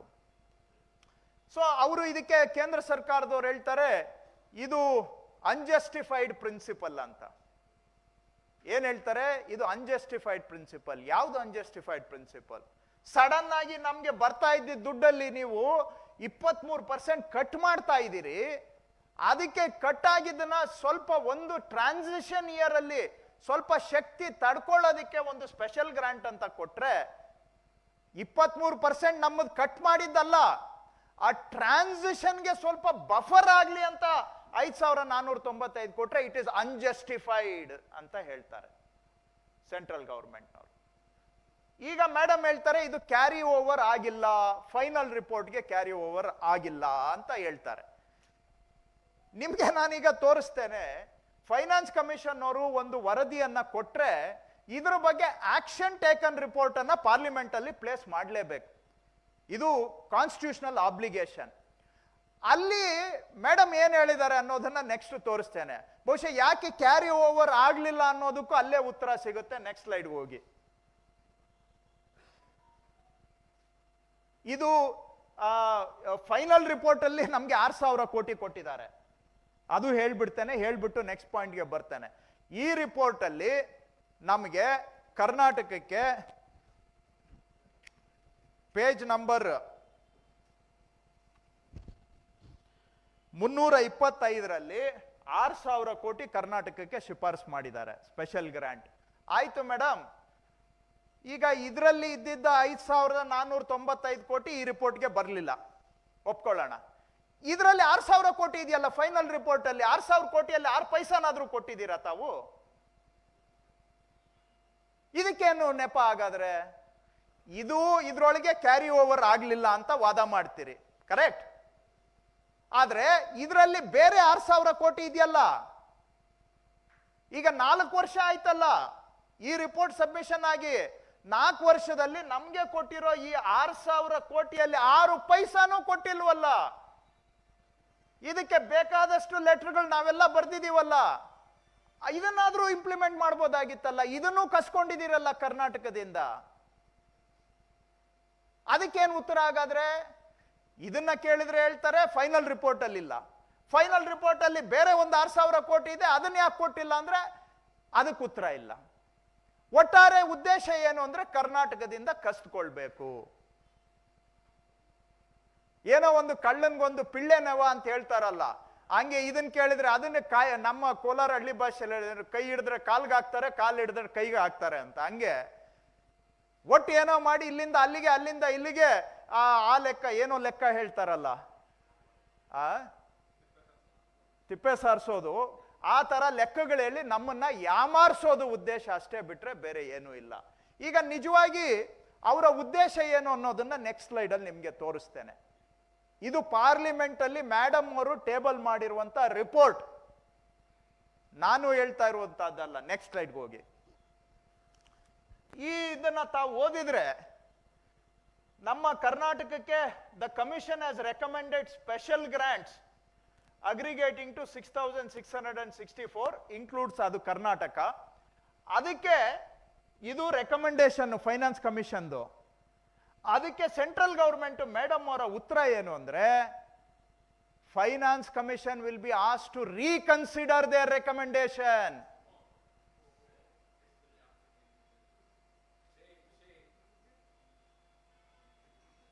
ಅದ್ರದ್ದು ಬೇಕಾದ್ರೆ ನಂತರ ಇಲ್ಲಿದೆ ಪ್ರಿಂಟು. ಕಮಿಷನ್ ಅಂದ್ರೆ finance commission may be requested to reconsider the recommendation. ಅಂದ್ರೆ ಅರ್ಥ ಏನು ಅಂದ್ರೆ, ನಿಮ್ಮ ಶಿಫಾರಸನ್ನ ವಾಪಸ್ ಪಡೆಯಿರಿ. ಯಾವ ಶಿಫಾರಸ್ಸು? ಕರ್ನಾಟಕಕ್ಕೆ ಕೊಟ್ಟಿರ್ತಕ್ಕಂತಹ 11,495 ಕೋಟಿ ಅನುದಾನವನ್ನ, ಆ ಶಿಫಾರಸನ್ನ ವಾಪಸ್ ಪಡೆದುಕೊಳ್ಳಿ ಅಂತ ಕೇಂದ್ರ ಸರ್ಕಾರ ಫೈನಾನ್ಸ್ ಕಮಿಷನ್ಗೆ ವಾಪಸ್ ಬರೆದಿದ್ದಾರೆ. ಸೊ ಈಗ ಅರ್ಥ ಆಯ್ತಲ್ಲ ಇದು ಯಾಕೆ ಫೈನಲ್ ರಿಪೋರ್ಟ್ಗೆ ಬರಲಿಲ್ಲ ಅಂತೇಳಿ ಅಂತ. Because central government has objected to the recommendation of finance commission giving them 5,495 crores of special grant. Because of the objection of central government, maybe the finance commission has withdrawn its recommendation or kept quiet. ಇದು central government ನ ಉದ್ದೇಶ ಏನು ಅನ್ನೋದು ಇದು parliament ಅಲ್ಲಿ table ಆಗಿರುವಂತಹ report, ಬೇರೆ ಯಾವುದೂ ಅಲ್ಲ. ಇದನ್ನೇ ಬೇಕಾದ್ರೆ ನಾನು ಇದನ್ನ ಸಬ್ಸ್ಟ್ಯಾನ್ಶಿಯೇಟ್ ಮಾಡಕ್ಕೆ ನನ್ನ ಹತ್ರ ಇನ್ನ 2-3 ದಾಖಲೆಗಳಿದಾವೆ. ಒಂದು ಪಾರ್ಲಿಮೆಂಟ್ ಅಲ್ಲಿ ಉತ್ತರ ಕೊಟ್ಟಿದ್ದಾರೆ ಫೈನಾನ್ಸ್ ಡಿಪಾರ್ಟ್ಮೆಂಟ್ನವರು, that finance commission is asked to reconsider their recommendation and withdraw their recommendation ಅನ್ನುವಂತ ಅಸೆಂಬ್ಲಿಯಲ್ಲಿ ಪಾರ್ಲಿಮೆಂಟ್ ಅಲ್ಲಿ ಉತ್ತರ ಕೊಟ್ಟಿರೋದು ಇದೆ. ಇದು action taken report as per the constitutional provision. ಅದರಿಂದ ನಾನು ಎಕ್ಸ್ಟ್ರಾಕ್ಟ್ ಅನ್ನ ತೆಗೆದು ತಮಗೆ ತೋರಿಸ್ತಾ ಇದ್ದೇನೆ. ಸ್ಪಷ್ಟ ಇದರಲ್ಲಿ reject central government stand rejecting recommendation of finance commission ಅವರು ಕರ್ನಾಟಕಕ್ಕೆ ರೆಕಮೆಂಡ್ ಮಾಡಿದ ವಿಶೇಷ ಅನುದಾನವನ್ನ ಸ್ಪಷ್ಟವಾಗಿ ಕೇಂದ್ರ ಸರ್ಕಾರ ತಿರಸ್ಕಾರ ಮಾಡಿದ್ದಾರೆ ಅನ್ನೋದಕ್ಕೆ ಇಲ್ಲಿ ತಮಗೆ ಪ್ರೂಫ್ ಇದೆ. ಇದು ವಾಸ್ತವಾಂಶ. ಮುಂದೆ ಈಗ ಅವರು ಹೇಳ್ತಾರೆ, ಯಾಕಂದ್ರೆ ಅವರ ಪಕ್ಕವಾದ್ಯಗಳು ಸುಮಾರು ಬಾರಿ ಹೇಳ್ತಾರೆ ಬೇಕಾದಷ್ಟು ನಾವು ಸೆಂಟ್ರಲಿ ಸ್ಪಾನ್ಸರ್ಡ್ ಸ್ಕೀಮ್ಸ್ ಅಲ್ಲಿ ಕೊಡ್ತಾ ಇದ್ದೇವೆ ಅಂತ. ಒಂದು ಡೆವಲ್ಯೂಷನ್ ಅಲ್ಲಿ ನಮಗೆ ಬರುತ್ತೆ ದುಡ್ಡು, ಅದಲ್ಲದೆ ಕೇಂದ್ರ ಪುರಸ್ಕೃತ ಯೋಜನೆಗಳು ಅಂತ ನಾವು ಕರಿತೇವೆ, ಸೆಂಟ್ರಲಿ ಸ್ಪಾನ್ಸರ್ಡ್ ಸ್ಕೀಮ್ಸ್. ಉದಾಹರಣೆಗೆ ಎಲ್ಲದರಲ್ಲೂ ಪ್ರಧಾನಮಂತ್ರಿ ಒಬ್ರೇ, ಇನ್ಯಾರೂ ಇಲ್ಲ. ಎಲ್ಲ ಈಗ PM ಆಗ್ಬಿಟ್ಟಿದೆ. ಅದು ವಾಜಪೇಯಿ ಅವ್ರ ಕಾಲದಲ್ಲಿ ಅದು ಇದು ಬೇರೆ ಏನೋ ಹೆಸರು ಕೊಡೋರು, ಗ್ರಾಮ ಸಡಕ್ ಯೋಜನೆ ಹಾಗೆ ಹಿಂಗೆ. ಈಗೇನಿಲ್ಲ, ಎಲ್ಲ PM. ಈಗ ಉದಾಹರಣೆಗೆ ಗರೀಬ್ ಕಲ್ಯಾಣ ಅನ್ನ ಯೋಜನೆ ಇದೆ, PM ಆವಾಸ್ ಯೋಜನೆ ಇದೆ, PM ಆವಾಸ್ ಅರ್ಬನ್ ಏರಿಯಾಗೆ ಇದೆ, ಆಮೇಲೆ ಜಲ್ ಜೀವನ್ ಮಿಷನ್ ಇದೆ, ಹಾಗೆ PM ಜನ್ಮನ್ ಇದೆ, ಅದ್ ಬಿಡಿ ಸಣ್ಣ ಯೋಜನೆ, PM ಫಸಲ್ ಬಿಮಾ ಯೋಜನೆ, ರೈತರಿಗೆ ಇನ್ಶೂರೆನ್ಸ್. ಇವುಗಳೆಲ್ಲ ಇದು ಸೆಂಟ್ರಲ್ ಗವರ್ಮೆಂಟು ಆ ಯೋಜನೆಗೆ ಕೊಡ್ತಕ್ಕಂಥ ಹಣ, ಇದು ಸ್ಟೇಟ್ ಗವರ್ಮೆಂಟು ಆ ಯೋಜನೆಗೆ ಕೊಡ್ತಕ್ಕಂಥ ಹಣ. ಇದು ಒಟ್ಟು ಸೇರಿದ್ರೆ ಇಷ್ಟ ಆಗುತ್ತೆ. ಇದರಲ್ಲಿ ಸೆಂಟ್ರಲ್ ಗವರ್ಮೆಂಟ್ ಶೇರ್ ಇದು, ಸ್ಟೇಟ್ ಗವರ್ಮೆಂಟ್ ಶೇರ್ ಇದು. ಹೆಸರೆಲ್ಲ ಯಾರ್ದು? ಪ್ರಧಾನ ಮಂತ್ರಿ. ಆದ್ರೆ ರಾಜ್ಯ ಸರ್ಕಾರ ಕೊಡ್ತಾ ಇರೋ ಪಾಲ್ ನೋಡಿದ್ರೆ ಇದರಲ್ಲಿ 52.33%, ಇದರಲ್ಲಿ 93.41% ರಾಜ್ಯ ಸರ್ಕಾರ ಕೊಡ್ತಾ ಇದೆ. ಹೆಸರು ಯಾರ್ದು? PM ಆವಾಸ್ ಯೋಜನಾ. ನೆಕ್ಸ್ಟ್ ಅರ್ಬನ್ಗೆ ಬಂದ್ರೆ 62.76% ರಾಜ್ಯ ಸರ್ಕಾರ ಕೊಡ್ತಾ ಇರೋದು. ಸೆಂಟ್ರಲ್ ಶೇರು ಬರೀ 37.24%.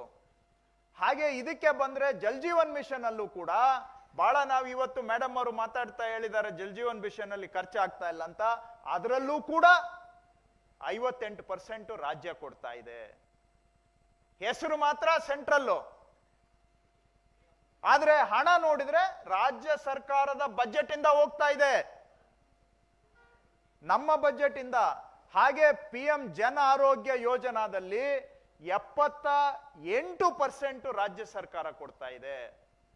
ಹಾಗೆ ನೀವು ಅದು ಬಿಡಿ, PM ಫಸಲ್ ಬಿಮಾ ಯೋಜನೆಯಲ್ಲಿ 50%, 50.7 ಅಂದ್ರೆ 51% ರಾಜ್ಯ ಸರ್ಕಾರ ಕೊಡ್ತಾ ಇದೆ. ಸೊ ಅವ್ರು ಹೇಳ್ತಾರಲ್ಲ ನಾವೆಲ್ಲ ಕೊಡ್ತಾ ಇದೀವಿ ಅಂತ, ಅವರು ನಮ್ಮದು ಕಸ್ಕೊಂಡಿದ್ದಲ್ದೆ ನಮ್ಮ ಹತ್ರ ಇರುವಂತ ನಮ್ಮ ಓನ್ ದುಡ್ಡು ಕೂಡ ಎಲ್ಲ ಸೆಂಟ್ರಲ್ ಸ್ಕೀಮ್ಗಳಿಗೆ ಹೋಗ್ತಾ ಇದೆ ಇವತ್ತು. ಯಾಕೆಂದ್ರೆ ಅವ್ರ ಗೈಡ್ ಲೈನ್ಸ್ ಅಲ್ಲಿ ಆ ತರ ಮಾಡ್ತಾರೆ, ಹೇಳೋದಿಕ್ಕೆ 50%, 60% ಅಂತ ಹೇಳ್ತಾರೆ. ಈಗ ಜಲ್ ಜೀವನ್ ಮಿಷನ್, ನಾನು RDPR ಮಿನಿಸ್ಟರ್ ಆಗಿದ್ದೆ, ಅವ್ರದ್ದು ಏನಂದ್ರೆ ಊರೊಳಗಡೆ ನಲ್ಲಿ ಹಾಕೋದು, ಊರೊಳಗಡೆ ಟ್ಯಾಂಕ್ ಕಟ್ಟೋದು, ಮನೆ ಮನೆಗೆ ಪೈಪ್ ಹಾಕೋದು, ಅದರಲ್ಲಿ 60% ಕೊಡ್ತಾರೆ. ಆದ್ರೆ ನೀರೆಲ್ಲಿಂದ ಬರಬೇಕು ಅದು ನಮಗ್ ಗೊತ್ತಿಲ್ಲ. ಸೊ ನೀರು ಎಲ್ಲೋ ನದಿ ಮೂಲದಿಂದ ತರಬೇಕಾದ್ರೆ ಅದಕ್ಕೆ ತಗಲೋ ಖರ್ಚಲ್ಲಿ ಪಾಲಿಲ್ಲ. ನಾನು ಒಂದು ವರ್ಷ ಬಹಳ ಪ್ರಯತ್ನ ಮಾಡಿದೆ ಅವ್ರಿಗೆ ಕನ್ವಿನ್ಸ್ ಮಾಡ್ಲಿಕ್ಕೆ. ಪಾಪ ಒಳ್ಳೆ ಆಫೀಸರ್ ಇದ್ರು, ವಿಶ್ವನಾಥನ್ ಅಯ್ಯರ್ ಅಂತ. ಆಗ ಅವ್ರಿಗೆ ಏನೇನೋ ನಾವು ರಿಕ್ವೆಸ್ಟ್ ಮಾಡಿದ್ವಿ, ಅವರು ಯಾವ ಅಂದ್ರು ಕೊನೆಗೆ ಒಪ್ಪಲೇ ಇಲ್ಲ. ಸೊ ನೀರಿನ ಮೂಲದ ಖರ್ಚು ಅದರಲ್ಲಿ ಸೇರಿಲ್ಲ. ಈಗ ನೀರು ಮೂಲನೇ ಇಲ್ಲದೆ ಡಿಸ್ಟ್ರಿಬ್ಯೂಷನ್ ಮಾಡಿದ್ರೆ ಬರೀ ಶೋ ಮಾಡಕ್ಕೆ ಹರ್ಗರ್ಕೋ ನಲ್ಲಿ ಏನೋ ನಲ್ಲಿ, ಹರ್ಗರ್ಕೋ ನಲ್ಲಿ, ಆದ್ರೆ ಅದ್ರೊಳಗೆ ನೀರು ಬರ್ಬೇಕಲ್ಲ. ನೀರು ತರಬೇಕು ಅಂದ್ರೆ ಅದು ನಿಮ್ ದುಡ್ಡಲ್ಲಿ ಮಾಡ್ಕೊಳ್ಳಿ. ಹಿಂಗ ಮಾಡಿ ಏನಾಗುತ್ತೆ, ಈ ತರ ಸ್ಕೀಮ್ ಅನ್ನ ಡಿಸೈನ್ ಮಾಡಿ ಆ ಹೊರೆ ಎಲ್ಲ ಸೆಂಟ್ರ್ ಹೆಸರು ಅವ್ರದ್ದು. ಈಗ PM ಆವಾಸ್ ಯೋಜನಾ ನೋಡಿ, ಅರ್ಬನ್ ಏರಿಯಾಗೆ 63% ನಾವು ಖರ್ಚು ಮಾಡ್ತಾ ಇದ್ದೀವಿ, ರೂರಲ್ ಏರಿಯಾಗೆ 90%. ಅದು ಅದರಲ್ಲೂ ಕೂಡ ಒಂದು 60% ಅಂತ ಇಟ್ಕೊಳ್ಳೋಣ, ಇಲ್ಲಿ 93 ತೋರಿಸಿದ್ರು ಕೆಲವು ವರ್ಷ ನಾವು ಜಾಸ್ತಿ ಕೊಟ್ಟಿದ್ದೇವೆ. ಓವರ್ ಆಲ್ ಬ್ಯಾಲೆನ್ಸ್ ತಗೊಂಡಾಗ 65-70% ನಮ್ಮದು ಬರುತ್ತೆ, ಬರೀ 30% ಅವ್ರಿಗೆ ಬರ್ತದೆ. ಇದು ಸೆಂಟ್ರಲಿ ಸ್ಪಾನ್ಸರ್ಡ್ ಸ್ಕೀಮ್ಗಳಿಗೆ ದುಡ್ಡು ಕೊಡ್ತಾ ಇದ್ದೀವಿ, ಡೆವಲ್ಯೂಷನ್ ಅಲ್ಲದೆ ಅಂತ ಹೇಳ್ತಾರಲ್ಲ, ಇದು ಸೆಂಟ್ರಲಿ ಸ್ಪಾನ್ಸರ್ಡ್ ಸ್ಕೀಮ್ಗಳ ಕತೆ. ನೆಕ್ಸ್ಟ್, ಈಗ ಮೇಡಮ್ ಅವರು ಇವತ್ತು ಹೇಳಿದ್ದಾರೆ, ಪ್ರತಿ ಬಾರಿ ಹೇಳ್ತಾರೆ, ನಮ್ಗೆ UPA ಕಾಲದಲ್ಲಿ ಇಷ್ಟು ಕೊಟ್ಟಿದ್ರು, ಇವಾಗ ನಾವು ಇಷ್ಟು ಕೊಟ್ಟಿದ್ದೀವಿ, 240% ಜಾಸ್ತಿ ಆಗಿದೆ ಅಂತ ಹೇಳ್ತಾರೆ. UPA ಕಾಲದಲ್ಲಿ ಸೆಂಟ್ರಲ್ ಗವರ್ಮೆಂಟ್ ಬಜೆಟ್ ಇದ್ದಿದ್ದು 5 ಲಕ್ಷದಿಂದ 12 ಲಕ್ಷ ಕೋಟಿ ಇತ್ತು. ಇವ್ರದ್ದು ಶುರುವಾದಾಗ 13, 14, 15 ಲಕ್ಷ ಕೋಟಿಯಿಂದ ಶುರುವಾಗಿದ್ದು ಇವತ್ತು 45 ಲಕ್ಷ ಕೋಟಿ ಇದೆ ಸೆಂಟ್ರಲ್ ಬಜೆಟ್ ಸೈಜ್. ಅದೇ ಅವಧಿಯಲ್ಲಿ ನೀವು ನಮ್ಮ ರಾಜ್ಯ ಸರ್ಕಾರದ್ದು ಬಜೆಟ್ ನೋಡಿದ್ರೆ 15-16ರಲ್ಲಿ ನಮ್ದು 1,42,000 ಕೋಟಿ ಇತ್ತು. ಅದೇ 23-24ಕ್ಕೆ 3,27,000 ಕೋಟಿ ಆಯ್ತು. ಆಯ್ತಾ? ಈಗ ಸೆಂಟ್ರಲ್ ಗವರ್ಮೆಂಟ್ನವ್ರು ಅಷ್ಟು ಕೊಡ್ತಾ ಇದ್ದಾರೆ ಅಂತ ಅವ್ರು ಹೇಳ್ತಾರಲ್ಲ, ಅದನ್ನ ಕಂಪೇರ್ ಮಾಡೋಣ. ನಂಬರ್ಸ್ ಜಾಸ್ತಿ ಆಗಿದೆ. ನಂಬರ್ ಯಾಕೆ ಜಾಸ್ತಿ ಆಗುತ್ತೆ? ಬಜೆಟ್ ಸೈಜ್ ಜಾಸ್ತಿ ಆದಂಗೆ ನಂಬರ್ ಜಾಸ್ತಿ ಆಗೇ ಆಗುತ್ತೆ. ಕಾಲ ಕಳೆದಂಗೆ, ಇನ್ಫ್ಲೇಷನ್ ಆದಂಗೆ ಅಮೌಂಟ್ ಜಾಸ್ತಿ ಆಗೇ ಆಗುತ್ತೆ. ಮೊದಲಿಗೆ ವ್ಯಾಟ್ ಟ್ಯಾಕ್ಸ್ ಎಲ್ಲ ನಮ್ಮ ಹತ್ರನೇ ಇರ್ತಾ ಇತ್ತು, ಇವಾಗ GST ಎಲ್ಲ ಅವ್ರಿಗೆ ಹೋಗ್ತಾ ಇದೆ. ಸೊ ಹಂಗಾಗಿ ಆ ವಿಚಾರ ಬಂದಾಗ ಬಜೆಟ್ ಸೈಜು ಅವ್ರದ್ದು ಜಾಸ್ತಿ ಆಗಿದೆ, ನಮ್ದು ಜಾಸ್ತಿ ಆಗಿದೆ. ಹಾಗಾಗಿ ಕಾಲಕ್ರಮೇಣವಾಗಿ ಸ್ವಾಭಾವಿಕವಾಗಿ ಕೇಂದ್ರದಿಂದ ನಮಗೆ ಬರುವಂತ ಹಣ ಪ್ರಮಾಣ ಅಂದ್ರೆ ಹಣದ ಅಬ್ಸಲ್ಯೂಟ್ ನಂಬರ್ಸ್ ಜಾಸ್ತಿ ಆಗಿದೆ. ಆದ್ರೆ ಅವರ ಬಜೆಟ್ ಅಲ್ಲಿ ನಮ್ಗೆ ಎಷ್ಟು ಪರ್ಸೆಂಟೇಜ್ ಕೊಡ್ತಾ ಇದ್ದಾರೆ ಅನ್ನೋದು ನೋಡ್ಬೇಕಲ್ಲ, ಅಲ್ಲಿ ತಾನೇ ಸಿಗೋದು ನಮ್ಗೆ. ಯಾಕೆಂದ್ರೆ ಅವ್ರೇನ್ ಹೇಳ್ತಾರೆ, 2010ರಲ್ಲಿ 100 ರೂಪಾಯಿ ಕೊಟ್ಟಿದ್ರು, ಇವತ್ತು ನಾವು 240 ರೂಪಾಯಿ ಕೊಡ್ತಾ ಇದ್ದೀವಿ ಅಂತ ಹೇಳ್ತಾರೆ. ಕರೆಕ್ಟ್. ಸೊ 240 ಆಗ್ಬಿಟ್ಟಿದೆ, ಆವತ್ತು ಬರೀ 100 ರೂಪಾಯಿ ಕೊಟ್ಟಿದ್ರು ಅಂತ. ಆಯ್ತು ಸ್ವಾಮಿ, ನಿಮ್ಮ ಹತ್ರ ಇವತ್ತು ಎಷ್ಟಿದೆ ಕೈಯಲ್ಲಿ ದುಡ್ಡು ಆವತ್ತಿಗೆ ಕಂಪೇರ್ ಮಾಡಿದ್ರೆ? ಅದನ್ನ ನಾವು ನೋಡಿದಾಗ ಈಗ ನೋಡಿ, ಅವ್ರ ಬಜೆಟ್ 15-16ರಲ್ಲಿ 17 ಲಕ್ಷ ಕೋಟಿ ಇತ್ತು, ಈಗ 45 ಲಕ್ಷ ಕೋಟಿಗೆ ಹೋಗಿದೆ ಹೋದ ವರ್ಷ. ಆಯ್ತಾ? ಅವರ ಬಜೆಟ್ನಲ್ಲಿ ನಮ್ಮ ರಾಜ್ಯಕ್ಕೆ ಬರುವಂತ ಪರ್ಸೆಂಟೇಜ್ ಎಷ್ಟು ಅಂತ ನೋಡಿದ್ರೆ 17-18ರಲ್ಲಿ 2% ಸೆಂಟ್ರಲ್ ಗವರ್ಮೆಂಟ್ ಬಜೆಟ್ ನಮ್ಮ ರಾಜ್ಯಕ್ಕೆ ಬರ್ತಾ ಇತ್ತು. ಸೆಂಟ್ರಲ್ ಗವರ್ಮೆಂಟ್ ಬಜೆಟ್ನಲ್ಲಿ 2% ನಮಗೆ ಬರ್ತಾ ಇತ್ತು. ಈಗ ಬರ್ತಾ ಇರೋದು 1.23%. ಅಮೌಂಟ್ ಜಾಸ್ತಿ ಆಗಿದೆ, ಇಲ್ಲ ಅಂತ ನಾನು ಹೇಳೋದಿಲ್ಲ, ಆದ್ರೆ ಅಮೌಂಟ್ ಜಾಸ್ತಿ ಆಗಿರಬಹುದು. 43,000 ಕೋಟಿ ಇದ್ದಿದ್ದು ಈಗ 55,000 ಕೋಟಿ ಆಗಿದೆ. ಆದ್ರೆ ಸೆಂಟ್ರಲ್ ಗವರ್ಮೆಂಟ್ ಬಜೆಟ್ಗೆ ನೀವು ಕಂಪೇರ್ ಮಾಡಿದ್ರೆ ಆವಾಗ 2% ಕರ್ನಾಟಕ ಬರ್ತಾ ಇದ್ರೆ ಈಗ ಬರ್ತಾ ಇರೋದು ಬರೀ 1.23%. ಅದು ಸೆಂಟ್ರಲ್ ಬಜೆಟ್ ಅಲ್ಲಿ. ನಮ್ಮ ಸ್ಟೇಟ್ ಬಜೆಟ್ ನೋಡಿ, ಹಿಂದೆ ಏನಾಗ್ತಾ ಇತ್ತು, 2017-18ರಲ್ಲಿ ನಮ್ಮ ರಾಜ್ಯದ ಬಜೆಟ್ 1,86,000 ಕೋಟಿ ಇತ್ತು. ಆ ಬಜೆಟ್ ಒಳಗಡೆ 23% ನಮಗೆ ಸೆಂಟ್ರಲ್ ಗವರ್ಮೆಂಟ್ ಇಂದ ನಾನಾ ರೂಪದಲ್ಲಿ ಬರ್ತಾ ಇತ್ತು. ಡೆವಲ್ಯೂಷನ್ ಮುಖಾಂತರ ಬರ್ತಾ ಇತ್ತು, ತೆರಿಗೆಯಲ್ಲಿ ನಮ್ಮ ಪಾಲು, ಅಥವಾ ಸೆಂಟ್ರಲಿ ಸ್ಪಾನ್ಸರ್ಡ್ ಸ್ಕೀಮ್ಸ್ ಅಂದ್ರೆ ಕೇಂದ್ರ ಪುರಸ್ಕೃತ ಯೋಜನೆಗಳ ಮುಖಾಂತರ ಗ್ರಾಂಟಿನೈಡ್ ಅಂತಾರಲ್ಲ, ಗ್ರಾಂಟಿನೈಡ್ ರೂಪದಲ್ಲಿ ಮತ್ತೆ ಡೆವಲ್ಯೂಷನ್ ರೂಪದಲ್ಲಿ ನಮ್ಮ 1,86,000 ಕೋಟಿ ಬಜೆಟ್ ನಲ್ಲಿ 23% ಸೆಂಟ್ರಲ್ ಗವರ್ಮೆಂಟ್ ಇಂದ ಬರ್ತಾ ಇತ್ತು. ಈಗ ಬರ್ತಾ ಬರ್ತಾ ಅದು ಬರೀ 16.94ಕ್ಕೆ ಇಳಿದಿದೆ. ಸೊ ನಮ್ಮ ರಾಜ್ಯ ಏನಾಗಿದೆ ಅಂದ್ರೆ, ಕೇಂದ್ರದಿಂದ ನಮಗೆ ಬರೋದು ವರ್ಷ ವರ್ಷ ಕಡಿಮೆ ಆಗ್ತಾ ಇದೆ, ನಾವಾಗಿ ನಾವು ನಿರ್ವಹಣೆ ಮಾಡ್ಕೊಳ್ತಕ್ಕಂತ ಅನಿವಾರ್ಯ ಆಗಿದೆ. ನಮ್ಮ ಸ್ವಂತ ಸಂಪನ್ಮೂಲದಿಂದ ನಾವು ಬಜೆಟ್ ಮಾಡ್ಕೊಳ್ಳೋಂಗ್ ಆಗ್ತಾ ಇದೆ. ಯಾಕೆಂದ್ರೆ ಸೆಂಟ್ರಿಂದ ಬರೋದು ಇಲ್ಲೇ ನೋಡಿದ್ರೆ ನೀವು 23, 21, 19, 19, 17, 18, 16 ಕಾಲಕ್ರಮೇಣವಾಗಿ ಸೆಂಟ್ರಲ್ ಕಾಂಟ್ರಿಬ್ಯೂಷನ್ ನಮ್ಮ ಬಜೆಟ್ ಒಳಗಡೆ ಯಾವ ತರ ಶ್ರಿಂಕ್ ಆಗಿದೆ ಅನ್ನೋದಕ್ಕೆ ಉದಾಹರಣೆ. ಯಾಕೆಂದ್ರೆ ಮೇಡಮ್ ಹೇಳ್ತಾರೆ ಅವಾಗ ಅಷ್ಟು ಕೊಟ್ಟಿದ್ರು ಇವಾಗ ಇಷ್ಟು ಕೊಟ್ಬಿಟ್ಟಿದೀವಿ ಅಂತ. ಹೌದು ಸ್ವಾಮಿ, ನಿಮ್ ಬಜೆಟ್ ಈ ವರ್ಷಕ್ಕೆ ನೋಡಿದ್ರೆ 3 ಪಟ್ಟು ಜಾಸ್ತಿ ಆಗಿದೆಯಲ್ಲ. 2014-15ಕ್ಕೆ ಕಂಪೇರ್ ಮಾಡಿದ್ರೆ ಅವ್ರ ಬಜೆಟ್ 3 ಟೈಮ್ಸ್ ಜಾಸ್ತಿ ಆಗಿದೆ. ಆದ್ರೆ ಇಲ್ಲಿ ಫಿಗರ್ 3 ಟೈಮ್ಸ್ ಜಾಸ್ತಿ ಆಗಿದೆಯಾ? ಇದು ಟೋಟಲ್ ನೀವು ನೋಡಿ, 2015-16ರಲ್ಲಿ 32,000 ಕೋಟಿ ಬರ್ತಾ ಇತ್ತು ನಮ್ಗೆ, ಇವಾಗ ಇನ್ನೂ 55,000 ಕೋಟಿಯಲ್ಲೇ ಇದೀವಿ, ಡಬಲ್ ಕೂಡ ಆಗಿಲ್ಲ. ಆದ್ರೆ ಅವ್ರ ಬಜೆಟ್ 3 ಆಗಿದೆ, 3 ಗಾತ್ರ ಬೆಳೆದಿದೆ, 3 ಪಟ್ಟು ಬೆಳೆದಿದೆ ಅವ್ರ ಬಜೆಟ್. ನಮ್ಮದಿಗೆ ಬರುವಂತಹ ಹಣ ಬೆಳೆದಿರೋದು ಬರೀ 1.5 ಪಟ್ಟು. ಇನ್ನ 1.5 ಪಟ್ಟು ನಮ್ಮ ರಾಜ್ಯಕ್ಕೆ ಬರ್ತಾ ಇದ್ದಿದ್ದನ್ನ ಅವರೇ ಇಟ್ಕೊಂಡಿದ್ದಾರೆ. ಹಂಗಾಗಿ ಇವತ್ತು ರಾಜ್ಯದ ಮೇಲೆ ಹೊರೆ ಜಾಸ್ತಿ ಆಗ್ತಾ ಇದೆ. ಅದನ್ನ ನೆಕ್ಸ್ಟ್ ಸ್ಲೈಡ್ ಅಲ್ಲಿ ಇನ್ನೊಂದ್ ತರ ತೋರಿಸ್ತೇವೆ. ನೆಕ್ಸ್ಟ್ ಈಗ ನೋಡಿ, ಬೇರೆ ರಾಜ್ಯಗಳಿಗೆ ನಾನು ನಿಮ್ಗೆ ಕಂಪ್ಯಾರಿಸನ್ ಕೊಟ್ಟಿದ್ದೀನಿ. ಕರ್ನಾಟಕ ಇಲ್ಲಿದೆ. ಈ ನಾವು ನಮ್ಮ ಒಟ್ಟು ಸಂಪನ್ಮೂಲ 2,63,000 ಕೋಟಿ. ಇದರಲ್ಲಿ ರಾಜ್ಯ ಸರ್ಕಾರನೇ ಕ್ರೋಢೀಕರಿಸ್ತಾ ಇರ್ತಕ್ಕಂಥ ಸಂಪನ್ಮೂಲ ತನ್ನ ಸ್ವಂತ ಕ್ರೋಢೀಕರಣ 2,03,000 ಕೋಟಿ. ಸ್ಟೇಟ್ಸ್ ಓನ್ ರೆವಿನ್ಯೂ ಅಂತ ಹೇಳ್ತಾರೆ ಇದಕ್ಕೆ.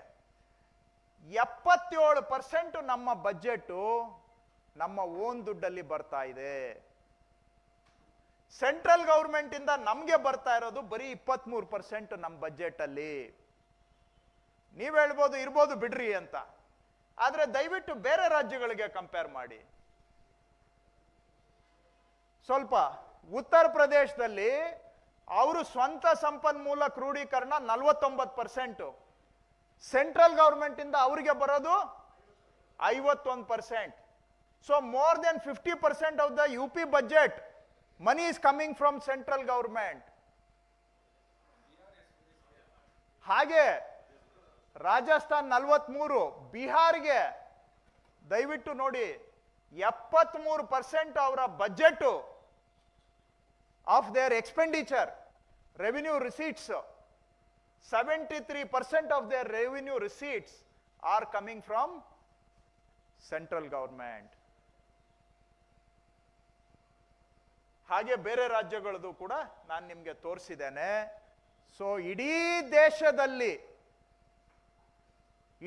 ದೇಶದಲ್ಲಿ ಅತ್ಯಂತ ಹೆಚ್ಚು ಸ್ವಂತ ಸಂಪನ್ಮೂಲ ಹೊಂದಿರುವಂತಹ ರಾಜ್ಯ ನಮ್ಮ ಕರ್ನಾಟಕ. ಇಡೀ ದೇಶದಲ್ಲಿ ಕೇಂದ್ರದಿಂದ ಅತಿ ಕಡಿಮೆ ಅನುದಾನ ಪಡೆದುಕೊಳ್ತಕ್ಕಂಥ ರಾಜ್ಯ ಕರ್ನಾಟಕ. ಲೋಯೆಸ್ಟ್ ಇದು. ಈ ರೇಷಿಯೋ ಯಾವ ರಾಜ್ಯಕ್ಕೂ ಇಲ್ಲ. I challenge you, I challenge anybody from the union government to correct me on this. Madam ಅವ್ರು ಹೇಳ್ತಾರಲ್ಲ, we are the highest self-reliant state, contrary to what she is saying. This is the fact. ನಮ್ಮ ಸ್ವಂತ ಕಾಲ ಮೇಲೆ ನಾವು ನಿಂತಿದ್ದೇವೆ. ನಾವು ನಿಂತಿರೋದಷ್ಟೇ ಅಲ್ಲ, ಮುಂದೆ ಹೇಳ್ತೇನೆ, ನಮ್ಮ ಕಾಲಿನ ಶಕ್ತಿ ಇವತ್ತು ದೇಶಕ್ಕೆ ಭುಜವಾಗಿ ನಾವು ದೇಶಕ್ಕೆ ಸಪೋರ್ಟ್ ಮಾಡ್ತಾ ಇದ್ದೇವೆ. ನಮ್ಮ ಹೆಗಲ ಮೇಲೆ ದೇಶದ ನಡೀತಾ ಇದೆ. ಅದನ್ನು ಕೂಡ ಮುಂದೆ ಹೇಳ್ತೇನೆ ನಾನು. ಸೊ ಸೆಲ್ಫ್ ರಿಯಲಯನ್ಸ್ ನಾವು ನೋಡಿದಾಗ States own revenue as A percentage of revenue receipts ನೀವು ಯಾವುದೇ ರಾಜ್ಯಕ್ಕೆ ಹೋಲಿಕೆ ಮಾಡಿದ್ರೆ ನಾವು ಸ್ವಾವಲಂಬಿ ರಾಜ್ಯ, ಹೈಯೆಸ್ಟ್ ಸ್ವಾವಲಂಬಿ ರಾಜ್ಯ ಕರ್ನಾಟಕ. ಇದು ಹೆಮ್ಮೆಯ ವಿಷಯನೂ ಹೌದು. ಆದ್ರೆ ಕೇಂದ್ರದಿಂದ ನಮ್ಗೆ ಯಾವ ತರ ತಾರತಮ್ಯ ಆಗ್ತಾ ಇದೆ ಅನ್ನೋದಕ್ಕೆ ಉದಾಹರಣೆನೂ ಹೌದು. ನಾವು ಇದನ್ನ ನಾವೇ ಮಾಡ್ಕೋತೇವೆ. ಅಟ್ಲೀಸ್ಟ್ ಈ 23% ಒಂದು 35% ಆದ್ರೆ ನಾವು ರಾಜ್ಯಕ್ಕೆ ಇನ್ನ ಹೆಚ್ಚಿನ ಕೆಲಸ ಮಾಡಬಹುದು. ನಾನು 51% ಕೇಳ್ತಾ ಇಲ್ಲ, 73% ಕೇಳ್ತಾ ಇಲ್ಲ. ನನಗೆ ಅಟ್ಲೀಸ್ಟ್ 23 ಇರೋದನ್ನ ಒಂದು 35-40 ಆದ್ರೂ ಮಾಡಿ ಅಂತ ಅಷ್ಟೇ ನಾವು ಕೇಳ್ತಾ ಇರೋದು. ನಾವು ದುರಾಸೆ ಹೊಂದಿಲ್ಲ ಕನ್ನಡಿಗರು. ನಮ್ಮ ಹಕ್ಕನ್ನ ನಾವು ಕೇಳ್ತಾ ಇದ್ದೇವೆ, ನಮ್ಮ ಹಕ್ಕಿನ ಪಾಲನ್ನ ಕೇಳ್ತಾ ಇದ್ದೇವೆ. ಬಿಟ್ರೆ ಬೇರೆಯವ್ರದ್ದು ಕಸ್ಕೊಳ್ಳುವಂತ ಉದ್ದೇಶ ನಮ್ಗಿಲ್ಲ. ಬೇರೆಯವ್ರಿಗೆ ನಾವು ಕೊಡಕ್ಕೆ ತಯಾರಿದ್ದೇವೆ. ಕನ್ನಡಿಗರು ಕಷ್ಟಪಟ್ಟು ದುಡಿದು ಬೆವರು ಸುರಿಸಿ ನಮ್ಮ ತೆರಿಗೆ ದುಡ್ಡು ಬೇರೆಯವ್ರಿಗೆ ಕೊಡೋದಕ್ಕೂ ನಾವು ತಯಾರಿದ್ದೇವೆ. ಆದ್ರೆ ನಮ್ಮನ್ನ ಇಸಕ್ಬೇಡಿ. ಮುಂದೆ ನೆಕ್ಸ್ಟ್ ಸ್ಲೈಡ್. ಇದನ್ನ ತಾವೆಲ್ಲರೂ ಬಹುಶಃ ನೋಡಿದ್ದೀರಾ. 100 ರೂಪಾಯಿ ನಾವು ನೇರ ತೆರಿಗೆ ಕಟ್ಟಿದ್ರೆ ಯಾವ್ಯಾವ ರಾಜ್ಯಕ್ಕೆ ಎಷ್ಟು ಹೋಗುತ್ತೆ ಅಂತ. ನಾವು ಕರ್ನಾಟಕದಲ್ಲಿ 100 ರೂಪಾಯಿ ತೆರಿಗೆ ಕಟ್ಟಿದ್ರೆ ನಮ್ಗೆ ಬರ್ತಕ್ಕಂಥದ್ದು 12-14 ರೂಪಾಯಿ ಅಷ್ಟೇ. ಇದು ಬೇರೆ ಬೇರೆ ಲೆಕ್ಕ ಹಾಕ್ತಕ್ಕಂಥ ರೀತಿಗಳಿದ್ದಾವೆ. ಇದು ಒಂದು ಅಂದಾಜು. ಇದು ನಾನು ಹಾಕಿರೋ ಲೆಕ್ಕ ಅಲ್ಲ, ಸ್ವಾಯತ್ತ ಸಂಸ್ಥೆಗಳು ಇಂಡಿಪೆಂಡೆಂಟ್ ಬಾಡೀಸ್ ಹಾಕಿರ್ತಕ್ಕಂಥ ಲೆಕ್ಕಾಚಾರ. ಅದನ್ನ ನಾನು ಗ್ರಾಫಿಕ್ಸ್ ಇಂಪೋರ್ಟ್ ಮಾಡಿದ್ದೇನೆ ಇಲ್ಲಿ. ಬೇರೆ ರಾಜ್ಯಗಳು 100 ರೂಪಾಯಿ ಕಟ್ಟಿದ್ರೆ ಕೆಲವ್ರಿಗೆ 270 ರೂಪಾಯಿ ಬರುತ್ತೆ, ಕೆಲವ್ರಿಗೆ 333 ರೂಪಾಯಿ ಬರ್ತದೆ. ಕರ್ನಾಟಕ 100 ರೂಪಾಯಿ ಕಟ್ಟಿದ್ರೆ ನಮ್ಗೆ ಬರ್ತಕ್ಕಂಥದ್ದು 12-14 ರೂಪಾಯಿವರೆಗೆ ಈ ಆಸುಪಾಸಿನಲ್ಲಿ ಬರುತ್ತೆ. ಸೊ ನಾನು 100 ರೂಪಾಯಿಗೆ 200 ರೂಪಾಯಿ ಕೊಡಿ ಅಂತಾನೂ ಕೇಳ್ತಾ ಇಲ್ಲ, 100 ರೂಪಾಯಿಗೆ 300 ರೂಪಾಯಿ ಕೊಡಿ ಅಂತಾನೂ ನಾನು ಕೇಳ್ತಾ ಇಲ್ಲ. ನಾನು ಕಟ್ಟೋ 100 ರೂಪಾಯಿಯಲ್ಲಿ ಅಟ್ಲೀಸ್ಟ್ 30 ರೂಪಾಯಿ ಆದ್ರೂ ನಮ್ಗೆ ಪಡ್ಕೊಳ್ಳೋದಕ್ಕೆ ಅವಶ್ಯಕತೆ ಇಲ್ವಾ ನಮ್ಗೆ? ಕರ್ನಾಟಕದಲ್ಲೂ ಕೂಡ ಪ್ರಾದೇಶಿಕ ಅಸಮತೋಲನ ಇದೆ. ನಾನು ಒಪ್ತಾ ಇದ್ದೀನಿ ಸರ್ಕಾರದ ಪ್ರತಿನಿಧಿಯಾಗಿ. ರಾಜ್ಯದಲ್ಲಿ ಎಲ್ಲರೂ ಕೂಡ ಒಂದೇ ಸಮನಾಗಿ ಅಭಿವೃದ್ಧಿ ಆಗಿಲ್ಲ. ಕರ್ನಾಟಕ, ಬೆಂಗಳೂರು ನಮ್ಮ ಆಸ್ತಿ, ಆದ್ರೆ ಬೆಂಗಳೂರು ಇಡೀ ಕರ್ನಾಟಕ ಅಲ್ಲ. ಪ್ರಾದೇಶಿಕ ಅಸಮತೋಲನ ಇದೆ ನಮ್ಮಲ್ಲಿ. ನೀರಾವರಿ ಯೋಜನೆಗಳನ್ನ ನಾವು ಮಾಡಬೇಕಾಗಿದೆ. ಅದಕ್ಕೆ ಈ ತರ ಇವರು ನಮ್ಮ ದುಡ್ಡನ್ನ ಎಲ್ಲ ಕಿತ್ಕೊಂಡ್ ಬಿಟ್ರೆ, ನಮ್ಮ ಅವಶ್ಯಕತೆಗೆ ತಕ್ಕ ಹಾಗೆ ನಮ್ಗೆ ಅನುದಾನ ಕೊಡ್ಲಿಲ್ಲ ಅಂತ ಹೇಳಿದ್ರೆ ನಾಳೆ ರಾಜ್ಯ ಅಭಿವೃದ್ಧಿ ಆಗೋದು ಹೇಗೆ? ಬಹುಶಃ ನಾವು ಪರ್ ಕ್ಯಾಪಿಟಲ್ ಲೆಕ್ಕ ಹಾಕಿದ್ರೆ ಮಹಾರಾಷ್ಟ್ರಗಿಂತ ಹೆಚ್ಚು ಟ್ಯಾಕ್ಸ್ ನಾವು ಕಟ್ತೇವೆ. ಪರ್ ಕ್ಯಾಪಿಟಲ್ ಲೆಕ್ಕ ಹಾಕಿದ್ರೆ ಅವ್ರದ್ದು ಜನಸಂಖ್ಯೆ ಜಾಸ್ತಿ ಇದೆ, ಟ್ಯಾಕ್ಸ್ ಕಟ್ತಾರೆ. ಟೋಟಲ್ ಅಲ್ಲಿ ತಗೊಂಡ್ರೆ ಅವ್ರು ನಂಬರ್ 1, ನಾವು ನಂಬರ್ 2 ಇದ್ದೇವೆ. Second highest tax paying state ನಾವು. ಪರ್ ಕ್ಯಾಪಿಟಲ್ ತಗೊಂಡ್ರೆ ಬಹುಶಃ ನಾವು 1ನೇ ಸ್ಥಾನಕ್ಕೆ ಬಂದ್ರು ಬರಬಹುದು. ಹೈಯೆಸ್ಟ್ ಟ್ಯಾಕ್ಸ್ ಕಟ್ಟುವಂತ ನಾವು ನಮ್ಮ ಹಣದಲ್ಲಿ ಬೇರೆ ರಾಜ್ಯಗಳಿಗೆ ಕೊಡ್ತಾ ಇದ್ದೇವೆ. ಸಂತೋಷ ಇದೆ, ಅದರ ಬಗ್ಗೆ ನನಗೆ ಅಸೂಯೆ ಇಲ್ಲ, ಹೊಟ್ಟೆ ಕಿಚ್ಚಿಲ್ಲ, ಹೆಮ್ಮೆ ಇದೆ ನನಗೆ. ಕರ್ನಾಟಕದವರಾಗಿ ಬೇರೆ ರಾಜ್ಯಕ್ಕೂ ನಾವು ಸಹಾಯ ಮಾಡ್ತಾ ಇದ್ದೇವೆ ಅನ್ನೋ ಸಂತೋಷ ಇದೆ. ಆದ್ರೆ ನನ್ನ ಅವಶ್ಯಕತೆಗಳನ್ನು ನಾನು ನೋಡಲೇಬೇಕಲ್ಲ. ನಮ್ಮ ನೀರಾವರಿ ಯೋಜನೆಗಳು ಆಗಬೇಕು, ಹಿಂದುಳಿದ ಭಾಗಗಳ ಅಭಿವೃದ್ಧಿ ಆಗಬೇಕು. ಇದಕ್ಕೆ ಇವತ್ತು ನಮಗೆ ಹಣ ಸಿಗದಂಗೆ ಮಾಡ್ತಾ ಇದ್ದಾರೆ. ಇವತ್ತು ದೇಶಕ್ಕೆ ನಾವು ಸಪೋರ್ಟ್ ಮಾಡೋಂಥವ್ರು, ನಮ್ಮನ್ನ ಚೆನ್ನಾಗಿ ನೋಡ್ಕೊಂಡ್ರೆ ನಾವು ದೇಶಕ್ಕೆ ಇನ್ನೂ ಸಪೋರ್ಟ್ ಮಾಡ್ತೇವೆ ಹೆಚ್ಚಾಗಿ. ಅದರ ಬದಲಿಗೆ ನಮಗೆ ನೀವು ಕೈಯನ್ನ ಬಿಗಿ ಮಾಡಿದ್ರೆ ಅಥವಾ ಉಸಿರು ಕಟ್ಟುವಂತಹದ್ದು ಮಾಡಿದ್ರೆ ಇದು ಚಿನ್ನದ ಮೊಟ್ಟೆ ಇಡ್ತಕ್ಕಂಥ ಕೋಳಿಯ ಉಸಿರು ಕಟ್ಟದಂಗ ಆಗುತ್ತೆ. ಚಿನ್ನದ ಮೊಟ್ಟೆ ಇಡ್ತಕ್ಕಂಥ ಕೋಳಿಯನ್ನ ಸ್ವಲ್ಪ ಚೆನ್ನಾಗಿ ನೋಡ್ಕೊಂಡ್ರೆ ಇನ್ನ ಜಾಸ್ತಿ ದೇಶಕ್ಕೆ ಉತ್ಪಾದನೆ ಆಗುತ್ತೆ, ಇನ್ನ ಜಾಸ್ತಿ ಟ್ಯಾಕ್ಸ್ ಬರುತ್ತೆ, ಬೇರೆ ರಾಜ್ಯಗಳಿಗೂ ಸಪೋರ್ಟ್ ಮಾಡಬಹುದು. ಆದರೆ ಇವತ್ತು ದೇಶದ ಆಸ್ತಿ ನಮ್ಮ ಕರ್ನಾಟಕವನ್ನ ಎಲ್ಲೋ ಒಂದು ಕಡೆ ಅದುಮ್ತಾ ಇದ್ದಾರೆ ಅನ್ನುವಂಥದ್ದು ನಮ್ಮ ಆತಂಕ ಮತ್ತು ಸತ್ಯಾಂಶ. ಇದು ಇಲ್ಲಿವರೆಗೂ ಕೂಡ ನಾನು ತೆರಿಗೆಗಳ ವಿಷಯದಲ್ಲಿ ತಮಗೆ ಹೇಳಿದ್ದೇನೆ. ಇನ್ನು ನೆಕ್ಸ್ಟು ಬರಗಾಲದ ಬಗ್ಗೆ ಕೆಲವು ವ್ಯಾಖ್ಯಾನಗಳನ್ನು ಅವ್ರು ಮಾಡಿದ್ದಾರೆ. ನೆಕ್ಸ್ಟ್ ಈಗ ನಿಮಗೆ ಬರಗಾಲದ್ದು ಕೂಡ ನಾನು ನೆಕ್ಸ್ಟ್ ನೋಡಿ, ಬರಗಾಲದ್ದು ಮ್ಯಾನ್ಯುವಲ್ ಇದೆ, ಕೇಂದ್ರ ಸರ್ಕಾರ ಮ್ಯಾನ್ಯುವಲ್ ಅನ್ನ ಹೊರಡಿಸಿದೆ. ಯಾವ ಕಾಲಕ್ಕೆ ಏನು ಮಾಡಬೇಕು ಅಂತ ಆ ಮ್ಯಾನ್ಯುವಲ್ ಅಲ್ಲಿ ಎಲ್ಲ ವಿಷಯಗಳನ್ನು ಕೂಡ ಹೇಳಿದ್ದಾರೆ. ಈಗ ಸಾಮಾನ್ಯವಾಗಿ ಮುಂಗಾರು ಅವಧಿಗೆ ಬರಗಾಲ ಘೋಷಣೆ ಮಾಡ್ತಕ್ಕಂತಹದ್ದು ಅಕ್ಟೋಬರ್ 31ನೇ ತಾರೀಕು. ಇದನ್ನ ಅವರ ಮ್ಯಾನ್ಯುವಲ್ನಲ್ಲೇ ಇದನ್ನ ಅವರು ಹೇಳಿದ್ದಾರೆ ವಿಷಯವನ್ನ. ಅಕ್ಟೋಬರ್ 31ಕ್ಕೆ ಮಾಡಬೇಕು ಮುಂಗಾರು ಅವಧಿಗೆ ಬರಗಾಲ ಘೋಷಣೆ. ಆದರೆ ಬರಗಾಲ ತೀವ್ರವಾಗಿದ್ದರೆ ಅದಕ್ಕೆ ಮೊದಲು ಮಾಡಬಹುದು ಅನ್ನುವಂಥ ಅವಕಾಶವನ್ನ ಚಾಪ್ಟರ್ 3.5ರಲ್ಲಿ ಪೇಜ್ ನಂಬರ್ 47ರಲ್ಲಿ, ಪೇಜ್ ನಂಬರ್ 47, ಚಾಪ್ಟರ್ 3.4ಅಲ್ಲಿ ಡ್ರೌಟ್ ಮ್ಯಾನ್ಯುವಲ್ ಅಲ್ಲಿ ಅವಕಾಶವನ್ನ ಮಾಡಿಕೊಟ್ಟಿದ್ದಾರೆ. ಇಲ್ಲ, ಹಿಂದಕ್ಕೆ ಹೋಗಿ ಅದನ್ನ ನಾವು ನಿಮ್ಗೆ ಏನ್ ಹೇಳ್ತಾ ಇದ್ದೇನೆ ಅಂದ್ರೆ, ನಾರ್ಮಲ್ ಆಗಿ ಕೇಂದ್ರ ಸರ್ಕಾರ ನಮ್ಗೆ ಹೇಳಿರೋದು ಅಕ್ಟೋಬರ್ 31ನೇ ತಾರೀಕುವರೆಗೂ ಕಾಯಬೇಕು ಡ್ರೌಟ್ ಡಿಕ್ಲರೇಷನ್ಗೆ. ಯಾಕೆ ಅಂದ್ರೆ ಮುಂಗಾರು ಹಂಗಾಮಿನ ಕೊನೆ, ಮುಂಗಾರು ಮಳೆಯ ಕೊನೆ ಅಕ್ಟೋಬರ್ 31ಕ್ಕೆ ಆಗುತ್ತೆ. ಹಿಂಗಾರು ಮಳೆ ಆರಂಭ ಆ ಟೈಮಲ್ಲಿ ಆಗುತ್ತೆ. ಸೊ ಎಂಡ್ ಆಫ್ ದಿ ಮುಂಗಾರು ಹಂಗಾಮಿನವರೆಗೆ ಕಾಯಬೇಕು ನೀವು ಅಂತ ಹೇಳ್ತಾರೆ. ಆದ್ರೆ ನೀವು ಗಮನಿಸಬೇಕಾಗಿರೋದು, ಅವ್ರು ಹೇಳ್ತಾರೆ 3 ತಿಂಗಳು ತಡವಾಗಿ ನಾವು ಬರ ಘೋಷಣೆ ಮಾಡಿದ್ದೇವೆ ಅಂತ. ಸೆಂಟ್ರಲ್ ಗೌರ್ಮೆಂಟ್ ಹೇಳೋದು ಅಕ್ಟೋಬರ್ 31st ವರೆಗೂ ವೆಯ್ಟ್ ಮಾಡಬೇಕು ಅಂತ. ನಾವು ಡಿಕ್ಲೇರ್ ಮಾಡಿರೋದು ಸೆಪ್ಟೆಂಬರ್ 13ನೇ ತಾರೀಕು. ಸೆಂಟ್ರಲ್ ಗೌರ್ಮೆಂಟ್ ಗೈಡ್ಲೈನ್ಸ್ ಅಲ್ಲಿ ಏನಿದೆ ಅದಕ್ಕಿಂತ 1.5 ತಿಂಗಳು ಮೊದಲೇ ನಾವು ಡ್ರೌಟ್ ಅನ್ನ ಡಿಕ್ಲೇರ್ ಮಾಡಿದ್ದೇವೆ. ಅಹೆಡ್ 1.5 ತಿಂಗಳು ಮೊದಲೇ ನಾವು ಡ್ರೌಟ್ ಅನ್ನ ಡಿಕ್ಲೇರ್ ಮಾಡಿದ್ದೇವೆ. ಸೆಪ್ಟೆಂಬರ್ 22ನೇ ತಾರೀಕು ಮೆಮೊರಾಂಡಮ್ ಕೂಡ ಸಬ್ಮಿಟ್ ಮಾಡಿದ್ದೇವೆ. ಮೆಮೊರಾಂಡಮ್ ಕೂಡ ಸಬ್ಮಿಟ್ ಮಾಡಿಬಿಟ್ಟಿದ್ದೀವಿ ಸೆಂಟ್ರಲ್ ಗೌರ್ಮೆಂಟ್ಗೆ. ಯಾವಾಗ ನಾವು ಅಕ್ಟೋಬರ್ 31 ಕಾಯ್ಲೇ ಇಲ್ಲ, ಸೆಪ್ಟೆಂಬರ್ 13ಕ್ಕೆ ಡಿಕ್ಲೇರ್ ಮಾಡಿದ್ದೇವೆ, 22ನೇ ತಾರೀಕು ಮೆಮೊರಾಂಡ್ ಸಬ್ಮಿಟ್ ಮಾಡಿದ್ದೇವೆ.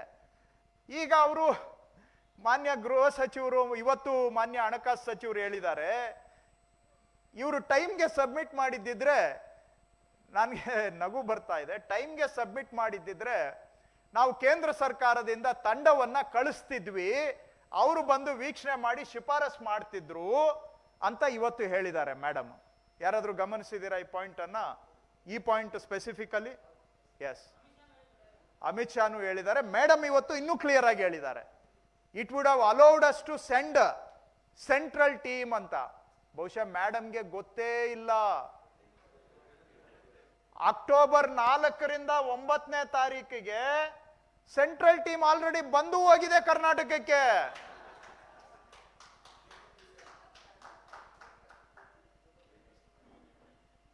ಅವ್ರು ಯಾರೋ ಪಕ್ಕದಲ್ಲಿರುವಂತ ಬಟ್ಟಂಗಿಗಳು ಏನೋ ಬರ್ಕೊಟ್ಟಿದ್ದನ್ನ ಮೇಡಮ್ ಓದ್ಬಿಟ್ಟಿದ್ದಾರೆ ಅಂತ ಕಾಣುತ್ತೆ. ಆ ಬಟ್ಟಂಗಿಗಳು ಅವ್ರ ಕೆಲಸ ಏನೋ ಬಟ್ಟಂಗಿತನ ಮಾಡೋದು, ವಾಸ್ತವ ತಿಳ್ಕೊಳ್ಳೋದಾ? ಬಟ್ಟಂಗಿಗಳಿಂದ ಇನ್ನೇನು ನಿರೀಕ್ಷೆ ಮಾಡ್ಲಿಕ್ಕೆ ಸಾಧ್ಯ? ನಾವು ಮೆಮೊರಾಂಡಮ್ ಕೊಟ್ಟು ಆಗಿದೆ, ಸೆಂಟ್ರಲ್ ಗೌರ್ಮೆಂಟ್ ಇಂದ ಟೀಮ್ ಬಂದೂ ಆಗಿದ್ದಾರೆ, 13 ಜಿಲ್ಲೆಗೆ ಭೇಟಿ ಕೊಟ್ಟಿದ್ದಾರೆ, ನನ್ನ ಜೊತೆ ಭೇಟಿ ಮಾಡಿದ್ದಾರೆ, ಸಿಎಂ ಜೊತೆ ಭೇಟಿ ಮಾಡಿದ್ದಾರೆ. ಕರ್ನಾಟಕದ 13 ಜಿಲ್ಲೆಯಲ್ಲಿ ಪ್ರವಾಸ ಮಾಡಿರೋದನ್ನ ಮಾಧ್ಯಮದವರೇ ಸಾಕ್ಷಿ ಇದ್ದಾರೆ, ಅವರೇ ಕವರ್ ಮಾಡಿದ್ದಾರೆ. ಮೇಡಮ್ ಇವತ್ತು ಹೇಳ್ತಾರೆ, if they had submitted in time it would have allowed us to send a central team ಅಂತ. Madam, thanks to your officers, the central team has already come and inspected Karnataka, and next they have also submitted their report. ಯಾವ ತಾರೀಕಿಗೆ ಅವರು ಅದಕ್ಕೆ inter ministerial central team ಅಂತ ಕರೀತಾರೆ, IMCT. Central ಟೀಮ್ಗೆ ಅವರು ಬಳಸುವಂತ ಪದ ಇಂಟರ್ ಮಿನಿಸ್ಟೀರಿಯಲ್ ಸೆಂಟ್ರಲ್ ಟೀಮ್. ಅವರು ರಿಪೋರ್ಟ್ ಅನ್ನ ಅಕ್ಟೋಬರ್ 20ನೇ ತಾರೀಕಿಗೆ ಸಬ್ಮಿಟ್ ಮಾಡಿಬಿಟ್ಟಿದ್ದಾರೆ ಸೆಂಟ್ರಲ್ ಗವರ್ಮೆಂಟ್ಗೆ. ಸಬ್ಮಿಟ್ ಆಗೋಗಿದೆ. ಡ್ರೌಟ್ ಡಿಕ್ಲೇರ್ ಸೆಪ್ಟೆಂಬರ್ 13, 22 ಮೆಮೊರಾಂಡಮ್, 4ರಿಂದ 9 ಇನ್ಸ್ಪೆಕ್ಷನ್, IMCT ರಿಪೋರ್ಟ್ 20ನೇ ತಾರೀಕಿಗೆ ಕ್ಲೋಸ್ ಆಗೋಗಿದೆ. ಆಮೇಲೆ ಸೆಂಟ್ರಲ್ ಗವರ್ಮೆಂಟ್ ಕಾನೂನು ಪ್ರಕಾರ sub committee of national executive committee ಅಂತ ಒಂದಿದೆ, ಅದು ಅಗ್ರಿಕಲ್ಚರ್ ಸೆಕ್ರೆಟರಿ ಅಧ್ಯಕ್ಷತೆಯಲ್ಲಿದೆ. ಈ IMCT ರಿಪೋರ್ಟ್ ಕೊಡ್ತಾರಲ್ಲ, ಇದನ್ನ ಇವರು ಪರಿಶೀಲನೆ ಮಾಡಿ ಇವರು ರೆಕಮೆಂಡೇಶನ್ ಕೊಡಬೇಕು. ಯಾರು? ಅಗ್ರಿಕಲ್ಚರ್ ಸೆಕ್ರೆಟರಿ ನೇತೃತ್ವದಲ್ಲಿ ಎಕ್ಸ್ಪೆಂಡಿಚರ್ ಸೆಕ್ರೆಟರಿ ಇರ್ತಾರೆ, ಹೋಮ್ ಜಾಯಿಂಟ್ ಸೆಕ್ರೆಟರಿ ಇರ್ತಾರೆ. ಅವ್ರು ಮೂವರು ಕೂತ್ಕೊಂಡ್ಬಿಟ್ಟು IMCT ರಿಪೋರ್ಟ್ನ ತಗೊಂಡ್ಬಿಟ್ಟು ಅದನ್ನ ಪರಿಶೀಲನೆ ಮಾಡಿ ಹೆಚ್ಚು ಕಮ್ಮಿ ಮಾಡಿ ಇವರು ಶಿಫಾರಸನ್ನ ಕೊಡ್ತಾರೆ, ಇವರು ವರದಿ ಕೊಡ್ತಾರೆ. ಇವರ ವರದಿಯನ್ನ ಪರಿಶೀಲನೆ ಮಾಡಿ ಈ SC NEC ಅನ್ನೋರು ಶಿಫಾರಸನ್ನ ಕೊಡ್ತಾರೆ. ಅವರು ಮೀಟಿಂಗು ನವೆಂಬರ್ 13ನೇ ತಾರೀಕಿಗೆ ಮಾಡಿದ್ದಾರೆ. ಮೇಡಮ್ಗೆ ನಾನು ಮಾಹಿತಿ ಕೊಡ್ತೇನೆ, ಯಾಕಂದ್ರೆ ಅವರ ಬಟ್ಟಂಗಿಗಳು ಕೊಟ್ಟಿಲ್ಲ. Madam, SC NEC has met already on November 13th and I will show you the proof of that also. ಆಮೇಲೆ SC NEC ಈ body, they have finalized their recommendations and sent it to Home Minister on November 20. ಇನ್ನೊಂದು ಬಾರಿ ಹೇಳ್ತೇನೆ, ಈ SC NEC ನವರು ತಮ್ಮ ಶಿಫಾರಸನ್ನ ಅಂತಿಮಗೊಳಿಸಿ November 20ನೇ ತಾರೀಕಿಗೆ ಗೃಹ ಸಚಿವರ ಹೈ ಲೆವೆಲ್ ಕಮಿಟಿಗೆ ಆಲ್ರೆಡಿ ಕಳಿಸ್ಕೊಟ್ಟಿದ್ದಾರೆ.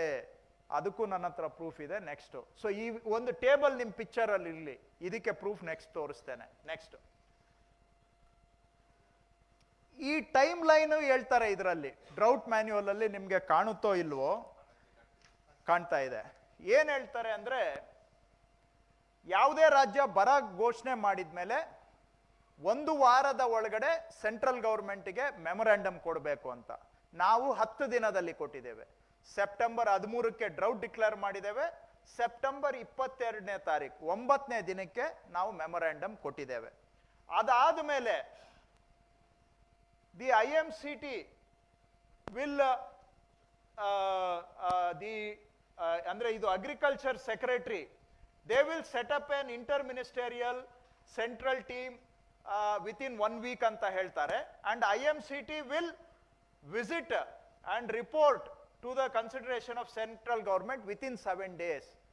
IMCT ಅವರು ಬಂದ ಮೇಲೆ 7 ದಿನದ ಒಳಗಡೆ ಸೆಂಟ್ರಲ್ ಗವರ್ಮೆಂಟ್ಗೆ ರಿಪೋರ್ಟ್ ಕೊಡಬೇಕು. ಅದಾದ ಮೇಲೆ the central government will take a final decision on the assistance to the state from NDRF within a month of the IMCT report. IMCT report submit ಆಗಿದ್ದು ಯಾವತ್ತು? ಅಕ್ಟೋಬರ್ 20ನೇ ತಾರೀಕು. ಇದು ಸೆಂಟ್ರಲ್ ಗವರ್ಮೆಂಟ್ ನ manual for drought management ಏನ್ ಹೇಳುತ್ತೆ? The central government will take a final decision on the assistance to the state from NDRF within 1 month of the IMCT report. IMCT report ಕೊಟ್ಟಿದ್ದು October 20ಕ್ಕೆ. November 20ರೊಳಗಡೆ ಅವರು decision ತಗೊಳ್ಳೇಬೇಕಾಗಿತ್ತು central government.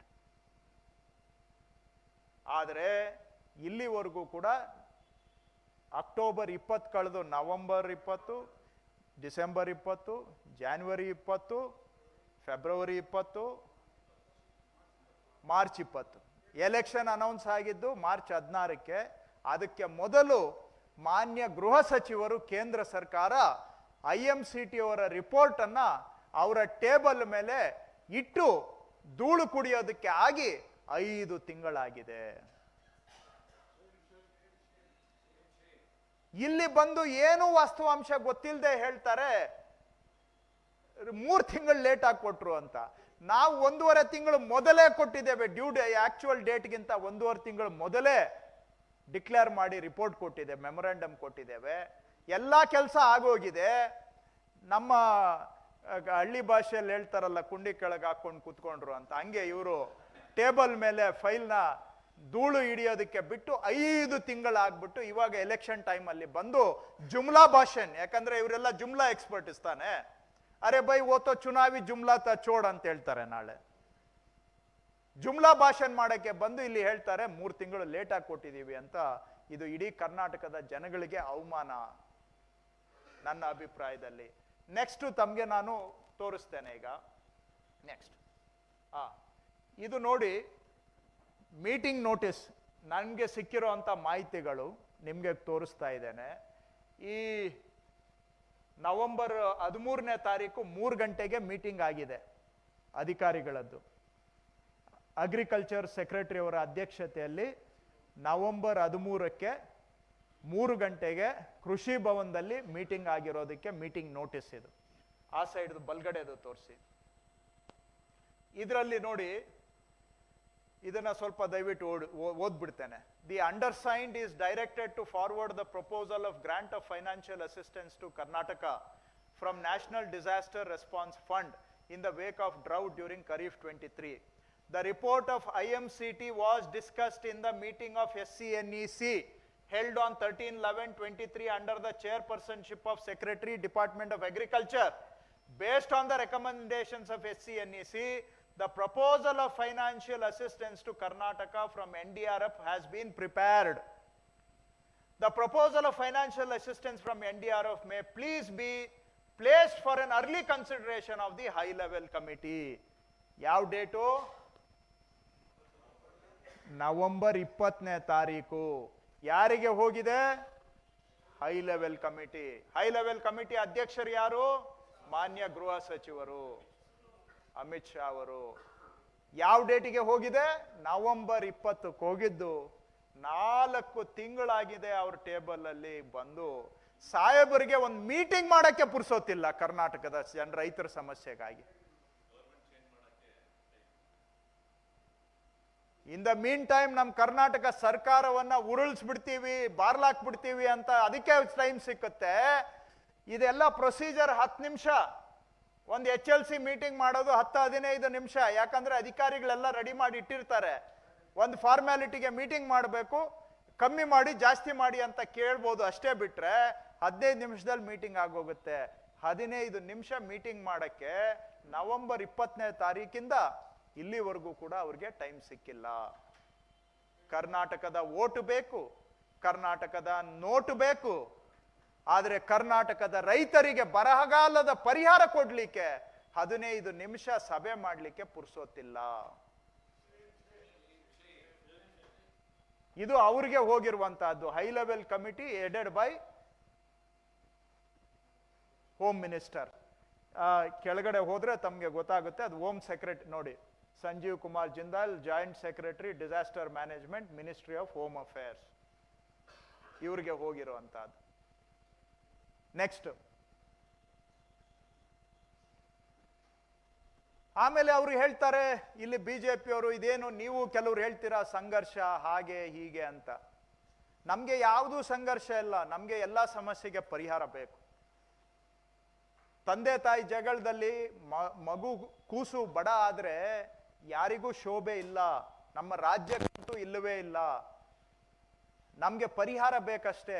ಸಮಯಕ್ಕೆ ಸರಿಯಾಗಿ ರೈತರಿಗೆ ಏನೋ ಕೊಡುವಂತಹದ್ದು ನಾವು ಕೊಡೋದೇ ಅಲ್ಪ, ಎಲ್ಲಿಗೂ ಸಾಲಲ್ಲ, ಅದನ್ನಾದ್ರೂ ಅವ್ರಿಗೆ ಕೊಡಬೇಕು ಅನ್ನೋದಷ್ಟೇ ನಮ್ಮ ಉದ್ದೇಶ.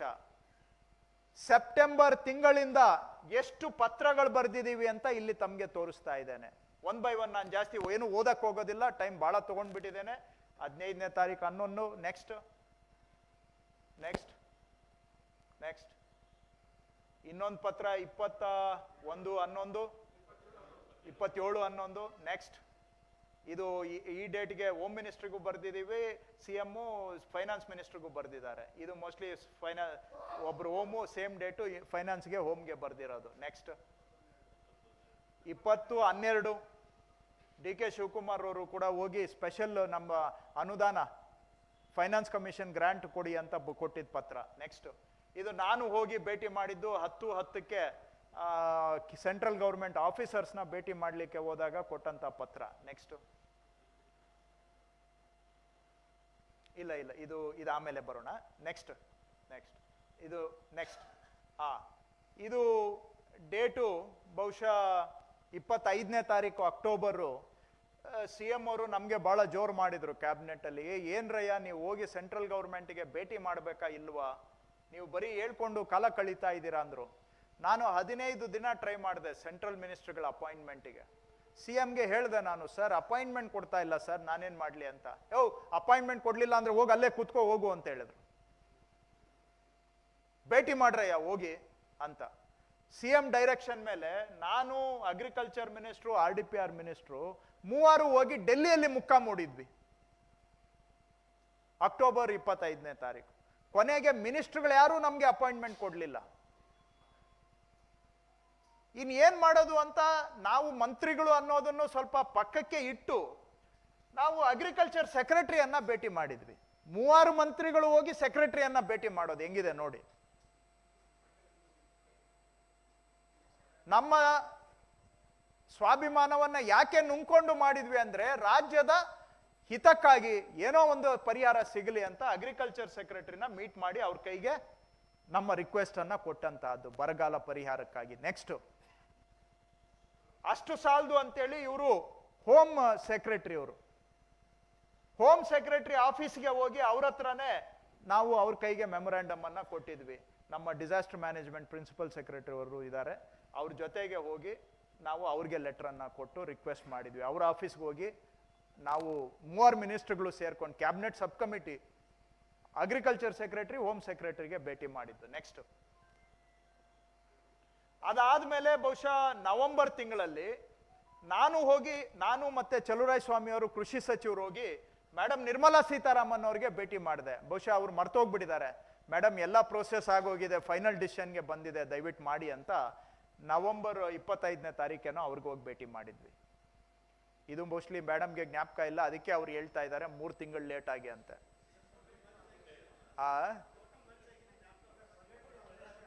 ಫೋಟೋ ಬ್ಲರ್ ಆದಂಗೆ ಅವ್ರ ಮೆಮೊರಿನೂ ಬ್ಲರ್ ಆಗ್ಬಿಟ್ಟಿದೆ. ನವೆಂಬರ್ 23ನೇ ತಾರೀಕು ಹಣಕಾಸು ಸಚಿವರ ಹತ್ರನೇ ಹೋಗಿ ಭೇಟಿ ಮಾಡಿ ಕೆಲವೆಲ್ಲ ಸ್ವಲ್ಪ ಗೈಡ್ಲೈನ್ಸು ಚೇಂಜ್ ಮಾಡಿ ಅಂತಾನು ಹೇಳ್ಬಿಟ್ಟು ಬೇಗ ಡಿಸಿಷನ್ ತಗೊಳ್ಳಿ ಅಂತ ನಾನು ಅಗ್ರಿಕಲ್ಚರ್ ಮಿನಿಸ್ಟ್ರು ಇಬ್ರು ಹೋಗಿ ಭೇಟಿ ಮಾಡಿದ್ವಿ. ಪತ್ರಿಕೆಗಳಲ್ಲೂ ಬಂದಿದೆ, ಅವತ್ತು ಬೇಕಾದ್ರೆ ನೀವು ಕ್ರಾಸ್ ಚೆಕ್ ಮಾಡ್ಕೋಬಹುದು. ನೆಕ್ಸ್ಟ್ ಇದು ಸಾಲದು ಅಂತೇಳಿ ನಾನು CM ಅವರಿಬ್ರು ಹೋಗಿ ಮಾನ್ಯ ಗೃಹ ಸಚಿವರನ್ನ ಭೇಟಿ ಮಾಡಿ ಸ್ವಲ್ಪ ಅವರು ಸಮಾಧಾನ ಆಗ್ಲಿ ಅಂತೇಳಿ ಒಂದು ಮೈಸೂರು ಪೇಟ ಶಾಲು ಎಲ್ಲ ಹಾಕಿದ್ವಿ. ಸರ್ ಇದು ರಿಯಲ್ ಗಂಧದಾರ ಹಾಕಿದೀವಿ, ಫೇಕ್ ಅಲ್ಲ.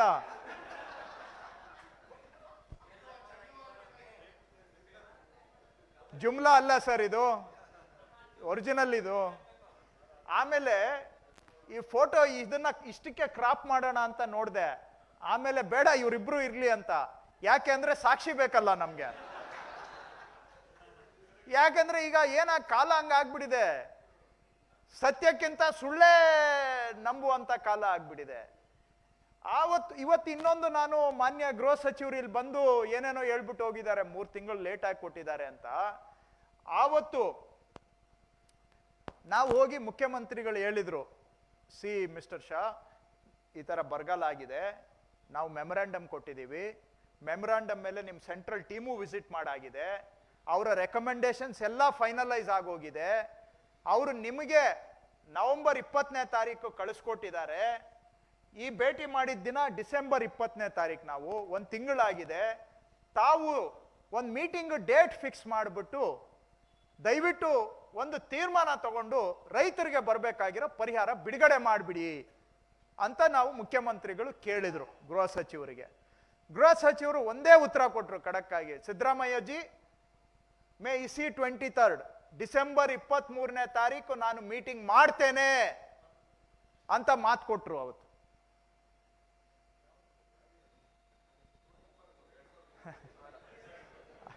ನಾವು ಭೇಟಿ ಮಾಡಿದ್ದು ಡಿಸೆಂಬರ್ 20ನೇ ತಾರೀಕು 2023.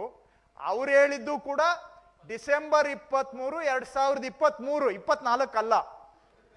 ಅದನ್ನ ಅವರೇ ಸ್ಪಷ್ಟೀಕರಿಸ್ಬೇಕು, ಯಾಕಂದ್ರೆ ಆ ಜುಮ್ಲಾ ಲ್ಯಾಂಗ್ವೇಜ್ ನಮಗೆ ಬರೋದಿಲ್ಲ. ನಾವು ತಿಳ್ಕೊಂಡಿದ್ದು ಆ ಡಿಸೆಂಬರ್ 23ಕ್ಕೆ ಮೀಟಿಂಗ್ ಮಾಡ್ತಾರೆ ಅಂತ. ಇವತ್ತು ನಾನು ನಿಮ್ಮ ಸಮ್ಮುಖದಲ್ಲಿ ಚಾಲೆಂಜ್ ಮಾಡ್ತಾ ಇದ್ದೇನೆ ಗೃಹ ಸಚಿವರಿಗೆ ಮತ್ತೊಮ್ಮೆ, ಡಿಸೆಂಬರ್ 23ನೇ ತಾರೀಕು ನೀವು ಮೀಟಿಂಗ್ ಮಾಡ್ತೀನಿ HLCದು ಅಂತ ಹೇಳಿದ್ರ ಇಲ್ವಾ? ಸತ್ಯ ಹೇಳಿ ಕರ್ನಾಟಕದ ಜನಗಳಿಗೆ. ನಾನು CM ಅಷ್ಟೇ ಅಲ್ಲ, ನಮ್ಮ ರಾಜ್ಯದ MP ಗಳು GC ಚಂದ್ರಶೇಖರ್, ಹನುಮಂತಯ್ಯನವರು ಅವತ್ತು MP ಗಳಿದ್ರು, ಸಾಕ್ಷಿ ಇದ್ದಾರೆ. ಅವ್ರನ್ನ ಬೇಕಾದ್ರೆ ನೀವು ಯಾರು ಬೇಕಾದ್ರೂ ಮೀಡಿಯಾದವರು ಕೇಳ್ಬೋದು. ಏನ್ ಸ್ವಾಮಿ ತಾವು ಅವತ್ತು ಆ ಮೀಟಿಂಗಲ್ಲಿ ನಿಮ್ದು ಫೋಟೋ ಹಾಕ್ಬಿಟ್ಟವ್ರೆ, ಏನೋ ಇವರು ರೆವಿನ್ಯೂ ಮಿನಿಸ್ಟ್ರು ಫೋಟೋನ ಎಡಿಟ್ ಮಾಡಿಬಿಟ್ಟು ನಿಮ್ದು ಸೇರಿಸ್ಬಿಟ್ಟಂಗವ್ರೆ, ನೀವು ಇದ್ರ ಆ ಮೀಟಿಂಗಲ್ಲಿ? ಅಮಿತ್ ಶಾ ಅವ್ರು ಏನಾದರೂ HLC ಮೀಟಿಂಗ್ ಮಾಡೋದಕ್ಕೆ ಟೈಮ್ ಕೊಟ್ರ ಅಂತ ಕೇಳಿ ಬೇಕಾದ್ರೆ. ಡಿಸೆಂಬರ್ 23ನೇ ತಾರೀಕು ಮೀಟಿಂಗ್ ಮಾಡ್ತೀನಿ ಅಂತ ಹೇಳಿ ಏಪ್ರಿಲ್ 1ನೇ ತಾರೀಕು ಇಲ್ಲಿ ಬಂದ್ಬಿಟ್ಟು ರಿಪೋರ್ಟ್ ಕೊಟ್ಟಿದ್ದೆ 3 ತಿಂಗಳು ಲೇಟು ಅಂತ ಸುಳ್ಳು ಹೇಳ್ತಾರೆ ಅಂದ್ರೆ ಇವ್ರಿಗೆ ಹೊಟ್ಟೆಯಲ್ಲಿ ಒಳ್ಳೇದು ಬಗಿಬೇಕು ಅಂತ ಇದೆಯಾ ಕರ್ನಾಟಕಕ್ಕೆ, ಅಥವಾ ಅನ್ಯಾಯ ಮಾಡಬೇಕು ಅಂತ ಇದೆಯಾ? ನಾನು ಹಿಂದೆನೂ ಹೇಳಿದ್ದೇನೆ, ಇವತ್ತು ಹೇಳ್ತೇನೆ, ಸರ್ಕಾರದಲ್ಲಿರೋರಿಗೆ ತಾಯಿ ಹೃದಯ ಇರಬೇಕು. ನಮಗೆ ಗೊತ್ತಿದ್ದು ಗೊತ್ತಿಲ್ಲದೆ ನಮ್ಮಿಂದ ತಪ್ಪಾಗುತ್ತೆ, ಆದರೆ ಅದನ್ನ ಸರಿ ಮಾಡ್ಕೋಬೇಕು ವಾಸ್ತವಾಂಶ ಗೊತ್ತಾದಾಗ.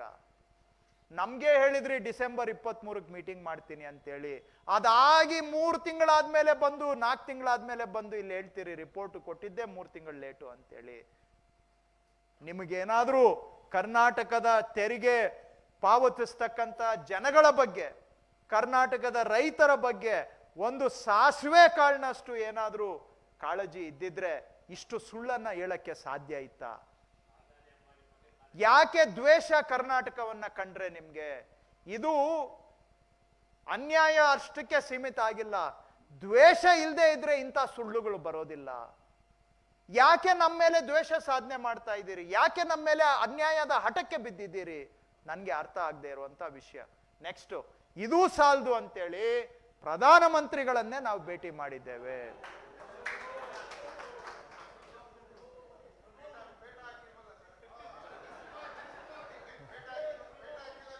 ಇಲ್ಲ, ಹಾಕಿದ್ವಿ, ಅದಕ್ಕೂ ಮೆಮೊರಾಂಡಮ್ ಕೊಡ್ತಾ ಇರೋ ಫೋಟೋ ಹಾಕಿದ್ದೀನಿ, ಅದು ಇದೆ.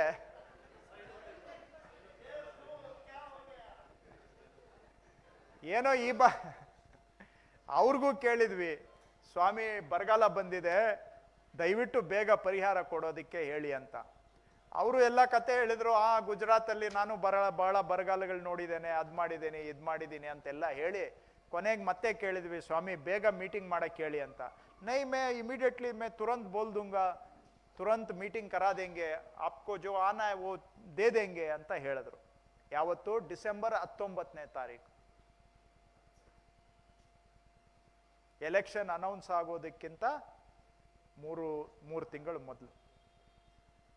ಇವಾಗ ಹೇಳ್ತಾರೆ ಎಲೆಕ್ಷನ್ ಕಮಿಷನ್ಗೆ ರೆಫರ್ ಮಾಡಿದ್ದೀವಿ ಅಂತ.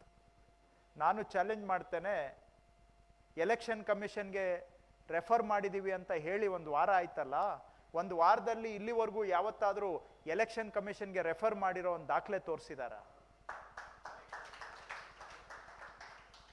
ಸುಮ್ಮನೆ ಬಂದ್ಬಿಟ್ಟು ಕರ್ನಾಟಕದ ಜನಗಳಿಗೆ ಅನ್ಯಾಯ, ಮೋಸ, ಅದರ ಮೇಲೆ ಏನಾದರೂ ಕೇಳಿದ್ರೆ ಬರೀ ಸುಳ್ಳು, ನಾವೇನಾದ್ರೂ ನಮ್ಮ ಹಕ್ಕು ಕೇಳಿದ್ರೆ ನಮಗೆ ಬರೀ ಅವಮಾನದ ಬೈಗುಳಗಳು. ಯಾಕೆ ಈ ತರ ನಮ್ಮ ಮೇಲೆ ದೌರ್ಜನ್ಯ? ನೆಕ್ಸ್ಟ್, ಇದರ ಬಗ್ಗೆ ಇನ್ನೇನು ಹೆಚ್ಚಿಗೆ ಹೇಳಲಿಕ್ಕೆ ಹೋಗೋದಿಲ್ಲ. ಈಗ ಅವರು ಹೇಳ್ತಾರೆ ಇವರು 3 ತಿಂಗಳು ಲೇಟ್ ಆಗಿ ಕೊಟ್ರು ಅಂತ. ನಿಮ್ಗೆ ನಾನು ಈ ಸ್ಲೈಡ್ ತೋರಿಸಿ ಫಸ್ಟು.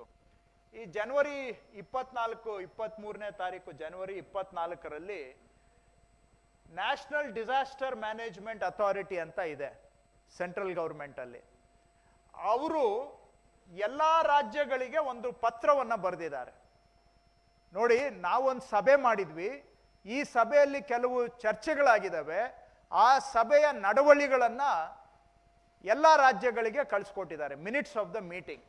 ಏನ್ ಕಳಿಸ್ಕೊಟ್ಟಿದ್ದಾರೆ ಅಂತ ನಾನು ತಮಗೆ ತೋರಿಸ್ತೇನೆ. ಇಲ್ಲಿಗೆ ಬನ್ನಿ. ಇದು ಕೇಂದ್ರ ಸರ್ಕಾರದ ಸಂಸ್ಥೆ. ಈ ಲೆಟರ್ ಅನ್ನ ಕಳಿಸ್ಕೊಟ್ಟಿರೋದು ಕೇಂದ್ರ ಸರ್ಕಾರದ ಗೃಹ ಸಚಿವರ ಅಧ್ಯಕ್ಷತೆಯಲ್ಲಿ ನಡೆದ ಸಭೆಯ ನಡವಳಿ. ರಿಪೀಟ್ ಮಾಡ್ತೇನೆ, ಕೇಂದ್ರ ಸರ್ಕಾರದ ಗೃಹ ಅಲ್ಲ, ಕೃಷಿ ಕಾರ್ಯದರ್ಶಿಗಳ ಅಧ್ಯಕ್ಷತೆಯಲ್ಲಿ ನಡೆದ ಸಭೆಯ ನಡವಳಿ ಇದು.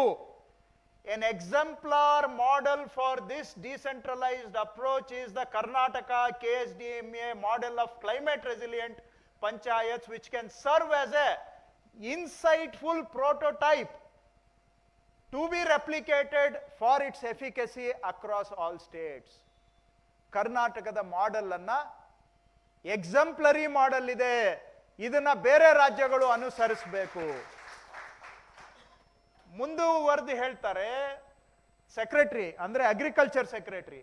The agriculture secretary also emphasise the adoption of replication of the Karnataka model for drought declaration. Repeat ಮಾಡ್ತೇನೆ ದಯವಿಟ್ಟು. The secretary also emphasised the adoption bar replication of the Karnataka model for drought declaration. ಅಂದ್ರೆ ಕರ್ನಾಟಕದವರು ಬರಗಾಲ ಘೋಷಣೆಗೆ ಅನುಸರಿಸಿರುವ ಮಾದರಿ ಇಡೀ ದೇಶಕ್ಕೆ ಒಂದು ಮಾದರಿ, ಇದನ್ನ ಬೇರೆ ರಾಜ್ಯಗಳು ಕೂಡ ಅನುಸರಿಸಬೇಕು ಅಂತೇಳಿ ಸೆಂಟ್ರಲ್ ಗವರ್ಮೆಂಟ್ ಲೆಟರ್ ಹಾಕಿದೆ. ಇದಕ್ಕಿಂತ ಪ್ರೂಫ್ ಬೇಕಾ ಸ್ವಾಮಿ? ಇನ್ನೇನ್ ಪ್ರೂಫ್ ಕೊಡ್ಬೇಕು ನಾನು?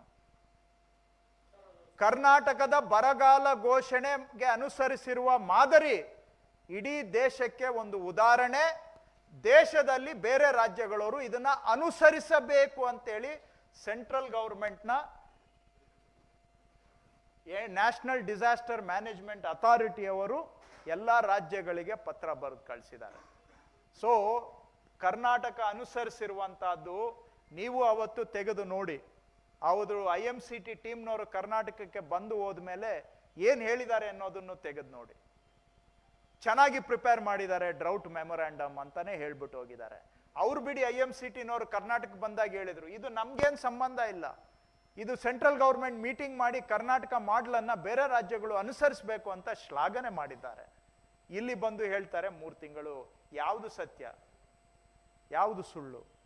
ಸುಳ್ಳು ಹೇಳೋದಕ್ಕೂ ಒಂದು ಇತಿಮಿತಿ ಇರಬೇಕಾ ಬೇಡವಾ? ನೆಕ್ಸ್ಟ್,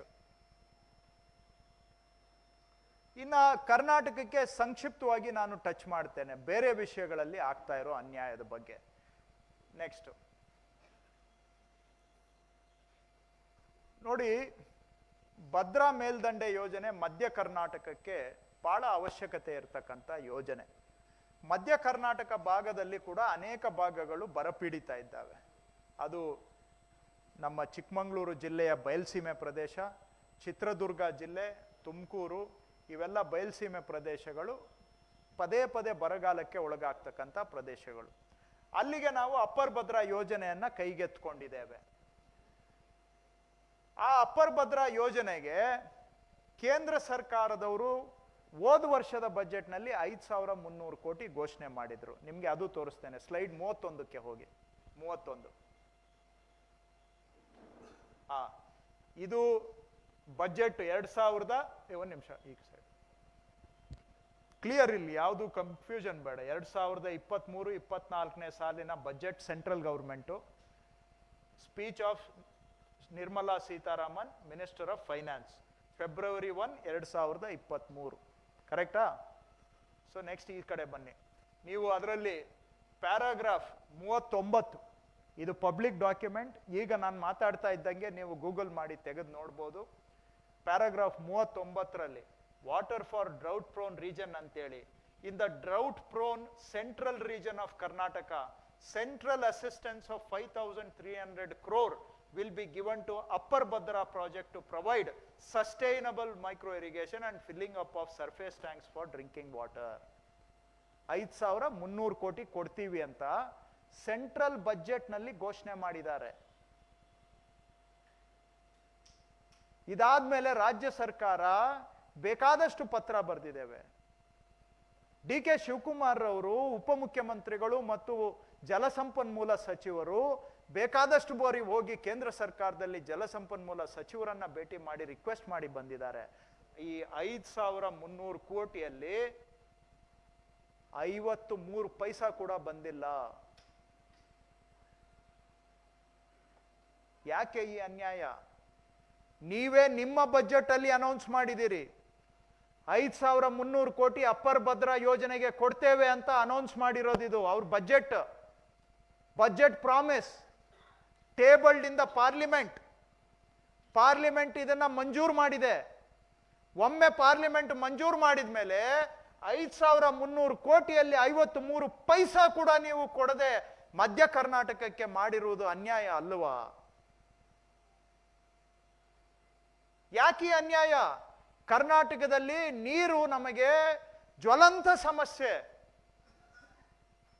ಇರೋ ನೀರನ್ನು ಉಪಯೋಗ ಮಾಡ್ಕೊಳ್ಳೋಣ ಅಂದ್ರೆ ಅಪ್ಪರ್ ಭದ್ರಾ ಯೋಜನೆ ಮಾಡೋಣ ಅಂತ ಹೇಳಿದ್ರೆ ಬಜೆಟ್ ಅಲ್ಲಿ ಘೋಷಣೆ ಮಾಡ್ತೀರಿ, ಸೆಂಟ್ರಲ್ ಗವರ್ಮೆಂಟ್ ಬಜೆಟ್ ಅಲ್ಲಿ, ಆದ್ರೆ ಕರ್ನಾಟಕಕ್ಕೆ 3 ನಾಮ ಹಾಕ್ತೀರಿ.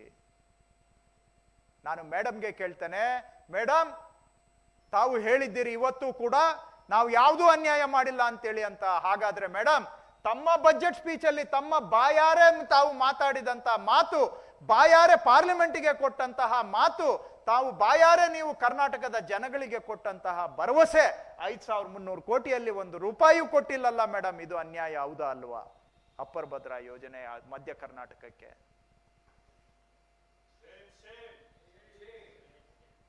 ಇದು ಬರೀ ಇದೊಂದೇ ಯೋಜನೆ ಅಲ್ಲ. ನೆಕ್ಸ್ಟ್ ಹೋಗಿ ಅಲ್ಲಿಗೆ 40ಕ್ಕೆ ಹೋಗಿ. ತಮಗೆ ಗೊತ್ತಿದೆ, ಮಾದಾಯಿ ನದಿಯಲ್ಲಿ ನಾವು ಫಸ್ಟ್ 14 TMC ನೀರು ನಮಗೆ ಬೇಕು ಅಂತ ಹೇಳಿದ್ವಿ. ಆದರೆ ಅದು ಸುಪ್ರೀಂ ಕೋರ್ಟ್ ಟ್ರಿಬ್ಯುನಲ್ಗೆ ಹೋಯ್ತು, ಅಲ್ಲಿಂದ ಸುಪ್ರೀಂ ಕೋರ್ಟ್ಗೆ ಹೋಯ್ತು, ಎಲ್ಲ ಆಗಿ ಕೊನೆಗೆ ನಮಗೆ ಟ್ರಿಬ್ಯುನಲ್ಲು ಸುಪ್ರೀಂ ಕೋರ್ಟ್ ಎಲ್ಲ ಆದೇಶ ಫೈನಲ್ ಆಗಿ ನಮಗೆ ಸಿಕ್ಕಿದ್ದು 7.25 TMC ಅಷ್ಟು ಕುಡಿಯೋ ನೀರಿಗೆ ಅಂತ ಕೊಟ್ಟಿದ್ದಾರೆ. ಉತ್ತರ ಕರ್ನಾಟಕದಲ್ಲಿ ಗದಗ ಜಿಲ್ಲೆ, ಧಾರವಾಡ ಜಿಲ್ಲೆ, ಪಾರ್ಟ್ ಆಫ್ ಬೆಳಗಾಂ ಜಿಲ್ಲೆ, ಈ ಭಾಗಕ್ಕೆ ಕುಡಿಯುವ ನೀರಿಗಾಗಿ ಮಹದಾಯಿಯಲ್ಲಿ 7.25 TMC ನಮಗೆ ಅಲೋಕೇಶನ್ ಕೊಟ್ಟು ಎಲ್ಲಾ ವ್ಯಾಜ್ಯಗಳು ಬಗೆಹರಿದಿದೆ. It has attained legal finality. There is no interstate dispute. There is no water dispute. Tribunal award ಆಗಿದೆ, ಸುಪ್ರೀಂ ಕೋರ್ಟ್ ರೂಲಿಂಗ್ ಆಗಿದೆ, ಎಲ್ಲ ಮುಗಿದು ಹೋಗಿದೆ, ಯಾವುದೇ ಕಾನೂನು ವ್ಯಾಜ್ಯ ಇಲ್ಲ. ಬಾಕಿ ಇರೋ ನಾವು ಟೆಂಡರು ಕರೆದು ಬಿಟ್ಟಿದ್ದೇವೆ. ಈ 7.25 TMC ಕುಡಿಯುವ ನೀರನ್ನ ಉಪಯೋಗ ಮಾಡಿಕೊಳ್ಳಿಕ್ಕೆ ಕರ್ನಾಟಕ ಸರ್ಕಾರ ಟೆಂಡರು ಕರೆದಿದೆ. ಆದರೆ ಕೇಂದ್ರ ಸರ್ಕಾರದ ಪರಿಸರ ಇಲಾಖೆಯವರು ಒಂದು ಸಣ್ಣ ನಮಗೆ ಅನುಮತಿ ಕೊಡೋದಕ್ಕೆ 4 ವರ್ಷದಿಂದ ಅವರ ಹತ್ರ ಬಿದ್ದಿದೆ. ಇದು ದುಡ್ಡು ಬೇಕಾಗಿಲ್ಲ, ಸುಪ್ರೀಂ ಕೋರ್ಟ್ಗೆ ಹೋಗ್ಬೇಕಾಗಿಲ್ಲ.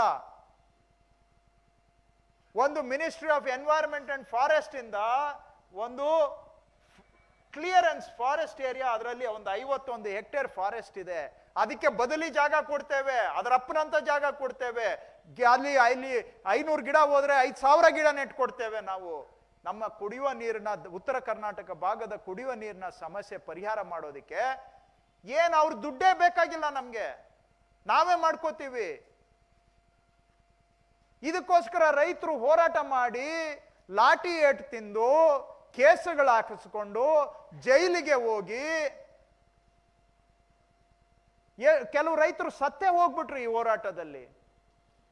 ಆ ರೈತರಿಗೆ ಯಾಕೆ ಅನ್ಯಾಯ ಮಾಡ್ತಾ ಇದ್ದೀರಿ? ಇದಕ್ಕೆ ಏನು ಬೇಕಾಗಿಲ್ಲ, ಒಂದು ಕ್ಲಿಯರೆನ್ಸ್ ಅಷ್ಟೇ ಬೇಕಾಗಿರೋದು ನಮ್ಗೆ, ಫಾರೆಸ್ಟ್ ಕ್ಲಿಯರೆನ್ಸ್.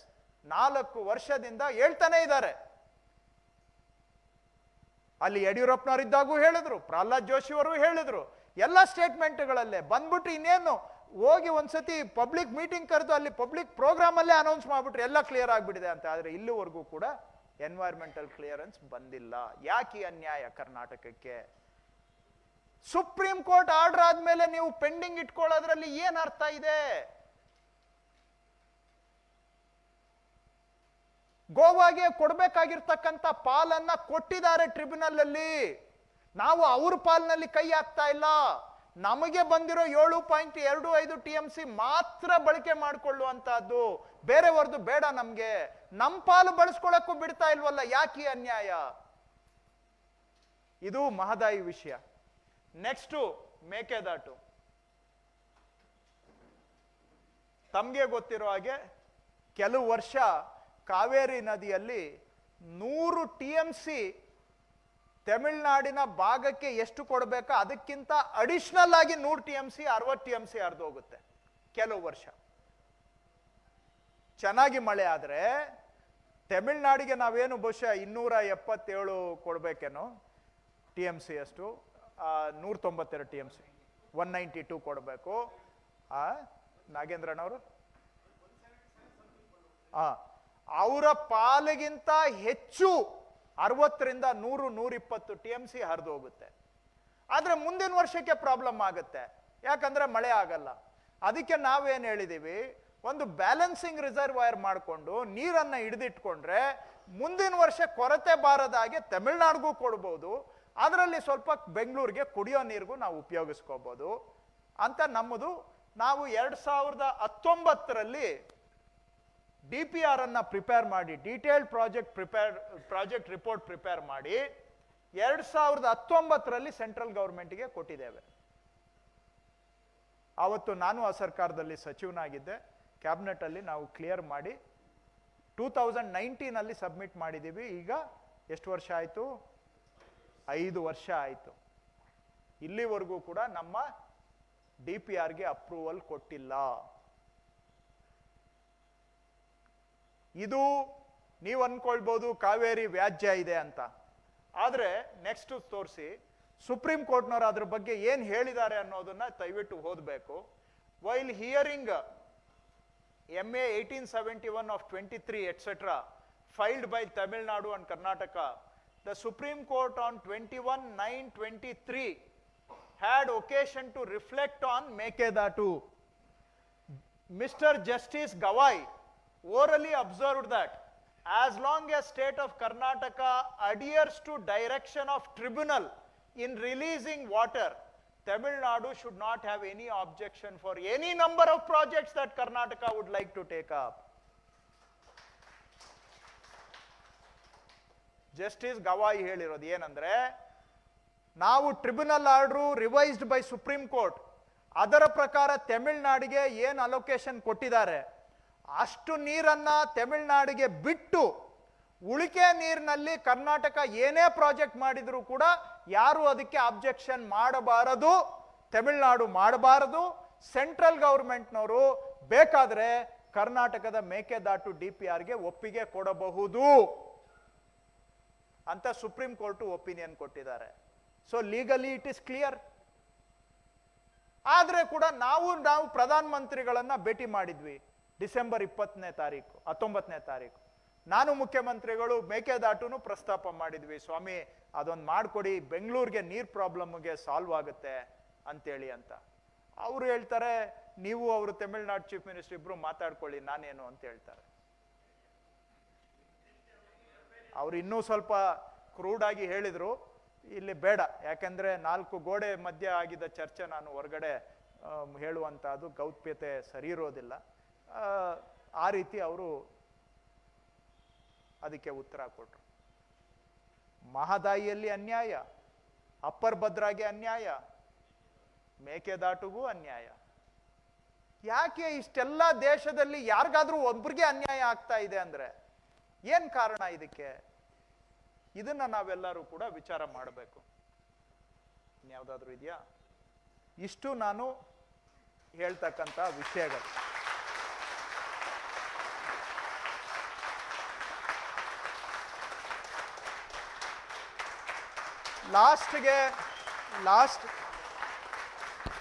ಲಾಸ್ಟ್ಗೆ ನಾನು ಇಷ್ಟೇ ಹೇಳ್ತೇನೆ, ನಾವು ಸಂಘರ್ಷದಲ್ಲಿ ನಮಗೆ ಆಸಕ್ತಿ ಇಲ್ಲ, ವ್ಯಾಜ್ಯದಿಂದ ಯಾರಿಗೂ ಲಾಭ ಇಲ್ಲ. ನಾನು ಆರಂಭದಲ್ಲಿ ಹೇಳಿದೆ, ಯಾಕೆ ಇವಾಗ ಇದೆಲ್ಲ ಪ್ರಸ್ತುತ ಅಂದ್ರೆ 16ನೇ ಹಣಕಾಸು ಆಯೋಗದವರು ಅವರ ಸಭೆಗಳನ್ನು ಆರಂಭ ಮಾಡಿದ್ದಾರೆ. ಇವಾಗ ನಾವು ಈ ವಿಷಯಗಳನ್ನ ಎತ್ಕೊಂಡು ಹೋರಾಟ ಮಾಡಲಿಲ್ಲ. ಈಗ ಹೋದ್ ಬಾರಿನೂ ನಾನು 15 ಫೈನಾನ್ಸ್ ಕಮಿಷನ್ ಮುಂದೆ ನಮ್ಮ ರಾಜ್ಯದಿಂದ ISN ಪ್ರಸಾದ್ ಅವರೊಬ್ಬರು ಮಾತಾಡಿದ್ರು, ಫೈನಾನ್ಸ್ ಸೆಕ್ರೆಟರಿ. ಅವ್ರು ಬಿಟ್ರೆ ನಾನೊಬ್ಬನೇ ಮಾತಾಡಿದ್ದು ಆವತ್ತು, ಇನ್ಯಾರು ಮಾತಾಡಲಿಲ್ಲ. ನಾವು ಬಹಳ ಅವ್ರ ಮೇಲೆ ನಂಬಿಕೆ ಇಟ್ಟು ಎಲ್ಲ ಫ್ಯಾಕ್ಟ್ಸ್ ಅಂಡ್ ಫಿಗರ್ಸ್ ಅನ್ನ ಸಮೇತವಾಗಿ ನಾವು ಅವರಿಗೆ JW ಮ್ಯಾರಿಯಟ್ ಹೋಟೆಲ್ನಲ್ಲಿ ಮನವಿ ಕೊಟ್ವಿ, ರಾಜ್ಯಕ್ಕೆ ನ್ಯಾಯ ಕೊಡಿ ಅಂತ. ಆದರೆ ಅವರು ನಮಗೆ ಬಹಳ ಅನ್ಯಾಯ ಮಾಡಿದ್ರು. ಅಲ್ಲಿಗೆ ಏನು ಸಾರಾಂಶ ಅಂದ್ರೆ, ನಾವು ಏನೋ ಅವರು ನಮ್ಮ ಮೇಲೆ ನಂಬಿಕೆ ಇಟ್ಟಿದ್ದಾರೆ ಅಂತ ನಾವು ಅವ್ರ ಮೇಲೆ ನಂಬಿಕೆ ಇಟ್ಟು ಪುಸ್ತಕದ ಪ್ರಕಾರವಾಗಿ ನಡ್ಕೊಂಡ್ರೆ ಇವತ್ತಿನ ಕಾಲದಲ್ಲಿ ನ್ಯಾಯ ಸಿಗೋದಿಲ್ಲ. ಇವತ್ತೇನಾದ್ರೂ 16ನೇ ಹಣಕಾಸು ಆಯೋಗದಿಂದ ಕರ್ನಾಟಕಕ್ಕೆ ನ್ಯಾಯ ಸಿಗಬೇಕು ಅಂತ ಹೇಳಿದ್ರೆ ನಾವೆಲ್ಲ ಜಾಗೃತರಾಗಿ ಇಡೀ ರಾಜ್ಯದವರು ನಮಗೆ ನ್ಯಾಯ ಬೇಕು, ತೆರಿಗೆಯಲ್ಲಿ ನಮ್ಮ ಹಕ್ಕು ನಮ್ಮ ಪಾಲು ಬೇಕು ಅಂತ ನಾವು ಎದ್ದೇಳಲಿಲ್ಲ ಅಂತ ಹೇಳಿದ್ರೆ 16ನೇ ಹಣಕಾಸು ಆಯೋಗದಲ್ಲಿ ಮತ್ತೊಮ್ಮೆ ನಮಗೆ ಅನ್ಯಾಯ ಆಗುತ್ತೆ. ಆ ಅನ್ಯಾಯ ಆಗಬಾರದು ಅಂತೇಳಿ ನಾವು ಈ ವಿಷಯದ ಧ್ವನಿ ಎತ್ತುತ್ತಾ ಇರೋದು. ಎರಡನೇ ವಿಷಯ ತಾವು ಅರ್ಥ ಮಾಡ್ಕೋಬೇಕು. ಅವರು ಇವತ್ತು ಮಾನ್ಯ ಪ್ರಧಾನ ಮಂತ್ರಿಗಳು ಪಾರ್ಲಿಮೆಂಟ್ ಅಲ್ಲಿ ನಮ್ಮ ಬಗ್ಗೆ ಈ ನಮ್ಮ ಹಕ್ಕು ಕೇಳಿದ ತಕ್ಷಣ ನಾವು ಏನೋ ನಾವು ಆಂಟಿ ನ್ಯಾಷನಲ್ ಅನ್ನೋ ತರ ಮಾತಾಡಿದ್ದನ್ನು ತಾವು ಕೇಳಿಸ್ಕೊಂಡಿದ್ದೀರಾ. ಇದು ಹಿಂಗೇನೆ ಬ್ರಿಟಿಷರು ಆಡಳಿತ ಮಾಡೋವಾಗ ಭಾರತೀಯರು ನಮ್ಗೆ ಸ್ವಾತಂತ್ರ್ಯ ಬೇಕು ಅಂತ ಕೇಳಿದಾಗ ಬ್ರಿಟಿಷರು ಅವ್ರನ್ನ ಕರೆದು ಚೇರ್ ಹಾಕಿ ಮುತ್ತಿಕ್ಲಿಲ್ಲ, ಅವ್ರಿಗೆ ಗುಂಡೆ ಇಟ್ರು. ಇವರು ಟೆರರಿಸ್ಟ್ಗಳು ಅಂತ ಸ್ವಾತಂತ್ರ್ಯ ಹೋರಾಟಗಾರರನ್ನ ಟೆರರಿಸ್ಟ್ ಅಂತ ಕರೆದು ಅವ್ರ ಮೇಲೆ ಸೆಡಿಷನ್ ಕೇಸ್ ಹಾಕಿದ್ರು. ಇವತ್ತು ನಾವು ನಮ್ಮ ಹಕ್ಕನ್ನ ಕೇಳಿದ್ರೆ ಮಾನ್ಯ ಪ್ರಧಾನಮಂತ್ರಿಗಳು ನಮ್ಮ ಮೇಲೆ ಅವಮಾನದ ಸುರುಮಳೆಯನ್ನ ಸುರಿಸ್ತಾ ಇದ್ದಾರೆ. ನಾವು ಹಕ್ಕನ್ನ ಕೇಳಿದ್ರೆ ಏನೋ ನಾವು ಒಕ್ಕೂಟ ವ್ಯವಸ್ಥೆಯಲ್ಲೇ ಛಿದ್ರ ತರ್ತಾ ಇದ್ದೇವೆ ಅಂತ ನಮ್ಮ ಮೇಲೆ ಆರೋಪ ಮಾಡ್ತಾರೆ. ಆದ್ರೆ ಒಕ್ಕೂಟ ವ್ಯವಸ್ಥೆ ನಡೀತಾ ಇರೋದು ಇವತ್ತು ಕರ್ನಾಟಕದ ತೆರಿಗೆಯಿಂದ ಅನ್ನೋದನ್ನ ದಯವಿಟ್ಟು ಅರ್ಥ ಮಾಡ್ಕೊಳ್ಳಿ. ಸೊ ನಾವು ಕೇಳ್ತಾ ಇರೋದು ನಮ್ಮ ರಾಜ್ಯಕ್ಕೆ ನ್ಯಾಯ ಕೇಳ್ತಾ ಇದ್ದೇವೆ. ನೀವು ನಮ್ಮ ಮೇಲೆ ಪ್ರತಿ ಆರೋಪಗಳನ್ನ ಮಾಡಿ ಸತ್ಯಾಂಶವನ್ನ ಮುಚ್ಚಾಕುವಂತ ಪ್ರಯತ್ನ ಅವ್ರು ಮಾಡ್ತಾ ಇದ್ದಾರೆ, ಮಾಡ್ಲಿ. ಆದ್ರೆ ನಾವು ಸ್ಪಷ್ಟವಾಗಿ ಹೇಳ್ತೇವೆ, ನಾವು ಭಾರತೀಯರು, ಕಟ್ಟಾ ಭಾರತೀಯರು. ನಾವು ಒಕ್ಕೂಟ ವ್ಯವಸ್ಥೆ ಭದ್ರವಾಗಿರ್ಬೇಕು. ಯಾರಿಗೋ ಒಬ್ಬರಿಗೆ ಅನ್ಯಾಯ ಆಗ್ತಾ ಇದೆ ಅಂತ ಹೇಳಿದಾಗ ಅವ್ರನ್ನ ಕರೆಸಿ ಕೂರಿಸಿ ಮಾತಾಡಿ ಸಂಧಾನ ಮಾಡಬೇಕೇ ಹೊರತು ಅವರನ್ನ ವಿಚಿತ್ರವಾದಿಗಳು ಅಂತೇಳಿ ಅವಹೇಳನ ಮಾಡುವುದರಿಂದ ಯಾರಿಗೂ ಲಾಭ ಬರೋದ್ರಿಲ್ಲ. ಒಕ್ಕೂಟ ವ್ಯವಸ್ಥೆ ಶಿಥಿಲ ಆಗತ್ತೆ. ಒಂದು ಸಂಸಾರ ನಡೆಸ್ತಕ್ಕಂಥ ಯಜಮಾನ ಮನೆಯಲ್ಲಿ ಯಾರಾದ್ರೂ ಮಗನೋ ಮಗಳೋ ಅನ್ಯಾಯ ಆಗ್ತಾ ಇದೆ ಅಂತ ಅವ್ರಿಗೆ ತಿಳಿದ್ರೆ ಅವರನ್ನ ಕರೆಸಿ ಮಾತನಾಡಿ ಏನ್ ಅನ್ಯಾಯ ಆಗಿದೆ ಅಂತ ಅರ್ಥ ಮಾಡಿಕೊಂಡು ಅವ್ರಿಗೂ ಕೂಡ ನ್ಯಾಯ ಕೊಡುವಂತ ಕೆಲಸ ಮನೆ ಯಜಮಾನ ಮಾಡ್ಬೇಕೆ ಬಿಟ್ರೆ, ಯಾರೋ ಮಗನೋ ಮಗಳೋ ನನಗೆ ಅನ್ಯಾಯ ಆಗ್ತಾ ಇದೆ ಅಂತ ಹೇಳಿದ್ರೆ ಮನೆಯಿಂದ ಹೊರಗೆ ಹೋಗುವಂತ ಹೊರಗೆ ಹಾಕಿದ್ರೆ ಮನೆ ಏಳಿಗೆ ಆಗತ್ತಾ? ಆದ್ರೆ ಇವತ್ತು ಪರವಾಗಿಲ್ಲ, ನಾವು ಒಕ್ಕೂಟವಾದಿಗಳು, ವಿ ಆರ್ ಫೆಡರಲಿಸ್ಟ್. ಕರ್ನಾಟಕದ ತೆರಿಗೆ ದುಡ್ಡು ಬೇರೆ ರಾಜ್ಯಕ್ಕೆ ಹೋಗೋದಕ್ಕೂ ನಮ್ಗೆ ವಿರೋಧ ಇಲ್ಲ, ನಾವು ಅದಕ್ಕೆ ಸಪೋರ್ಟ್ ಮಾಡ್ತೇವೆ. ಆದ್ರೆ ನಮ್ಮ ರಾಜ್ಯಕ್ಕೆ ಬೇಕಾಗಿರುವ ಅವಶ್ಯಕತೆಗೆ ತಕ್ಕ ಹಾಗೆ ನಮ್ಮ ಪಾಲನ್ನ ಕೊಡಿ ಅಂತಕ್ಕಂಥದ್ದು ಇಷ್ಟೇ ನಮ್ಮ ಮಂಡನೆ, ನಮ್ಮ ವಾದ, ನಮ್ಮ ಬೇಡಿಕೆ. ಬಹಳ ಸಮಯ ತೆಗೆದುಕೊಂಡಿದ್ದೇನೆ. ಧನ್ಯವಾದ ಎಲ್ಲರಿಗೂ ಕೂಡ.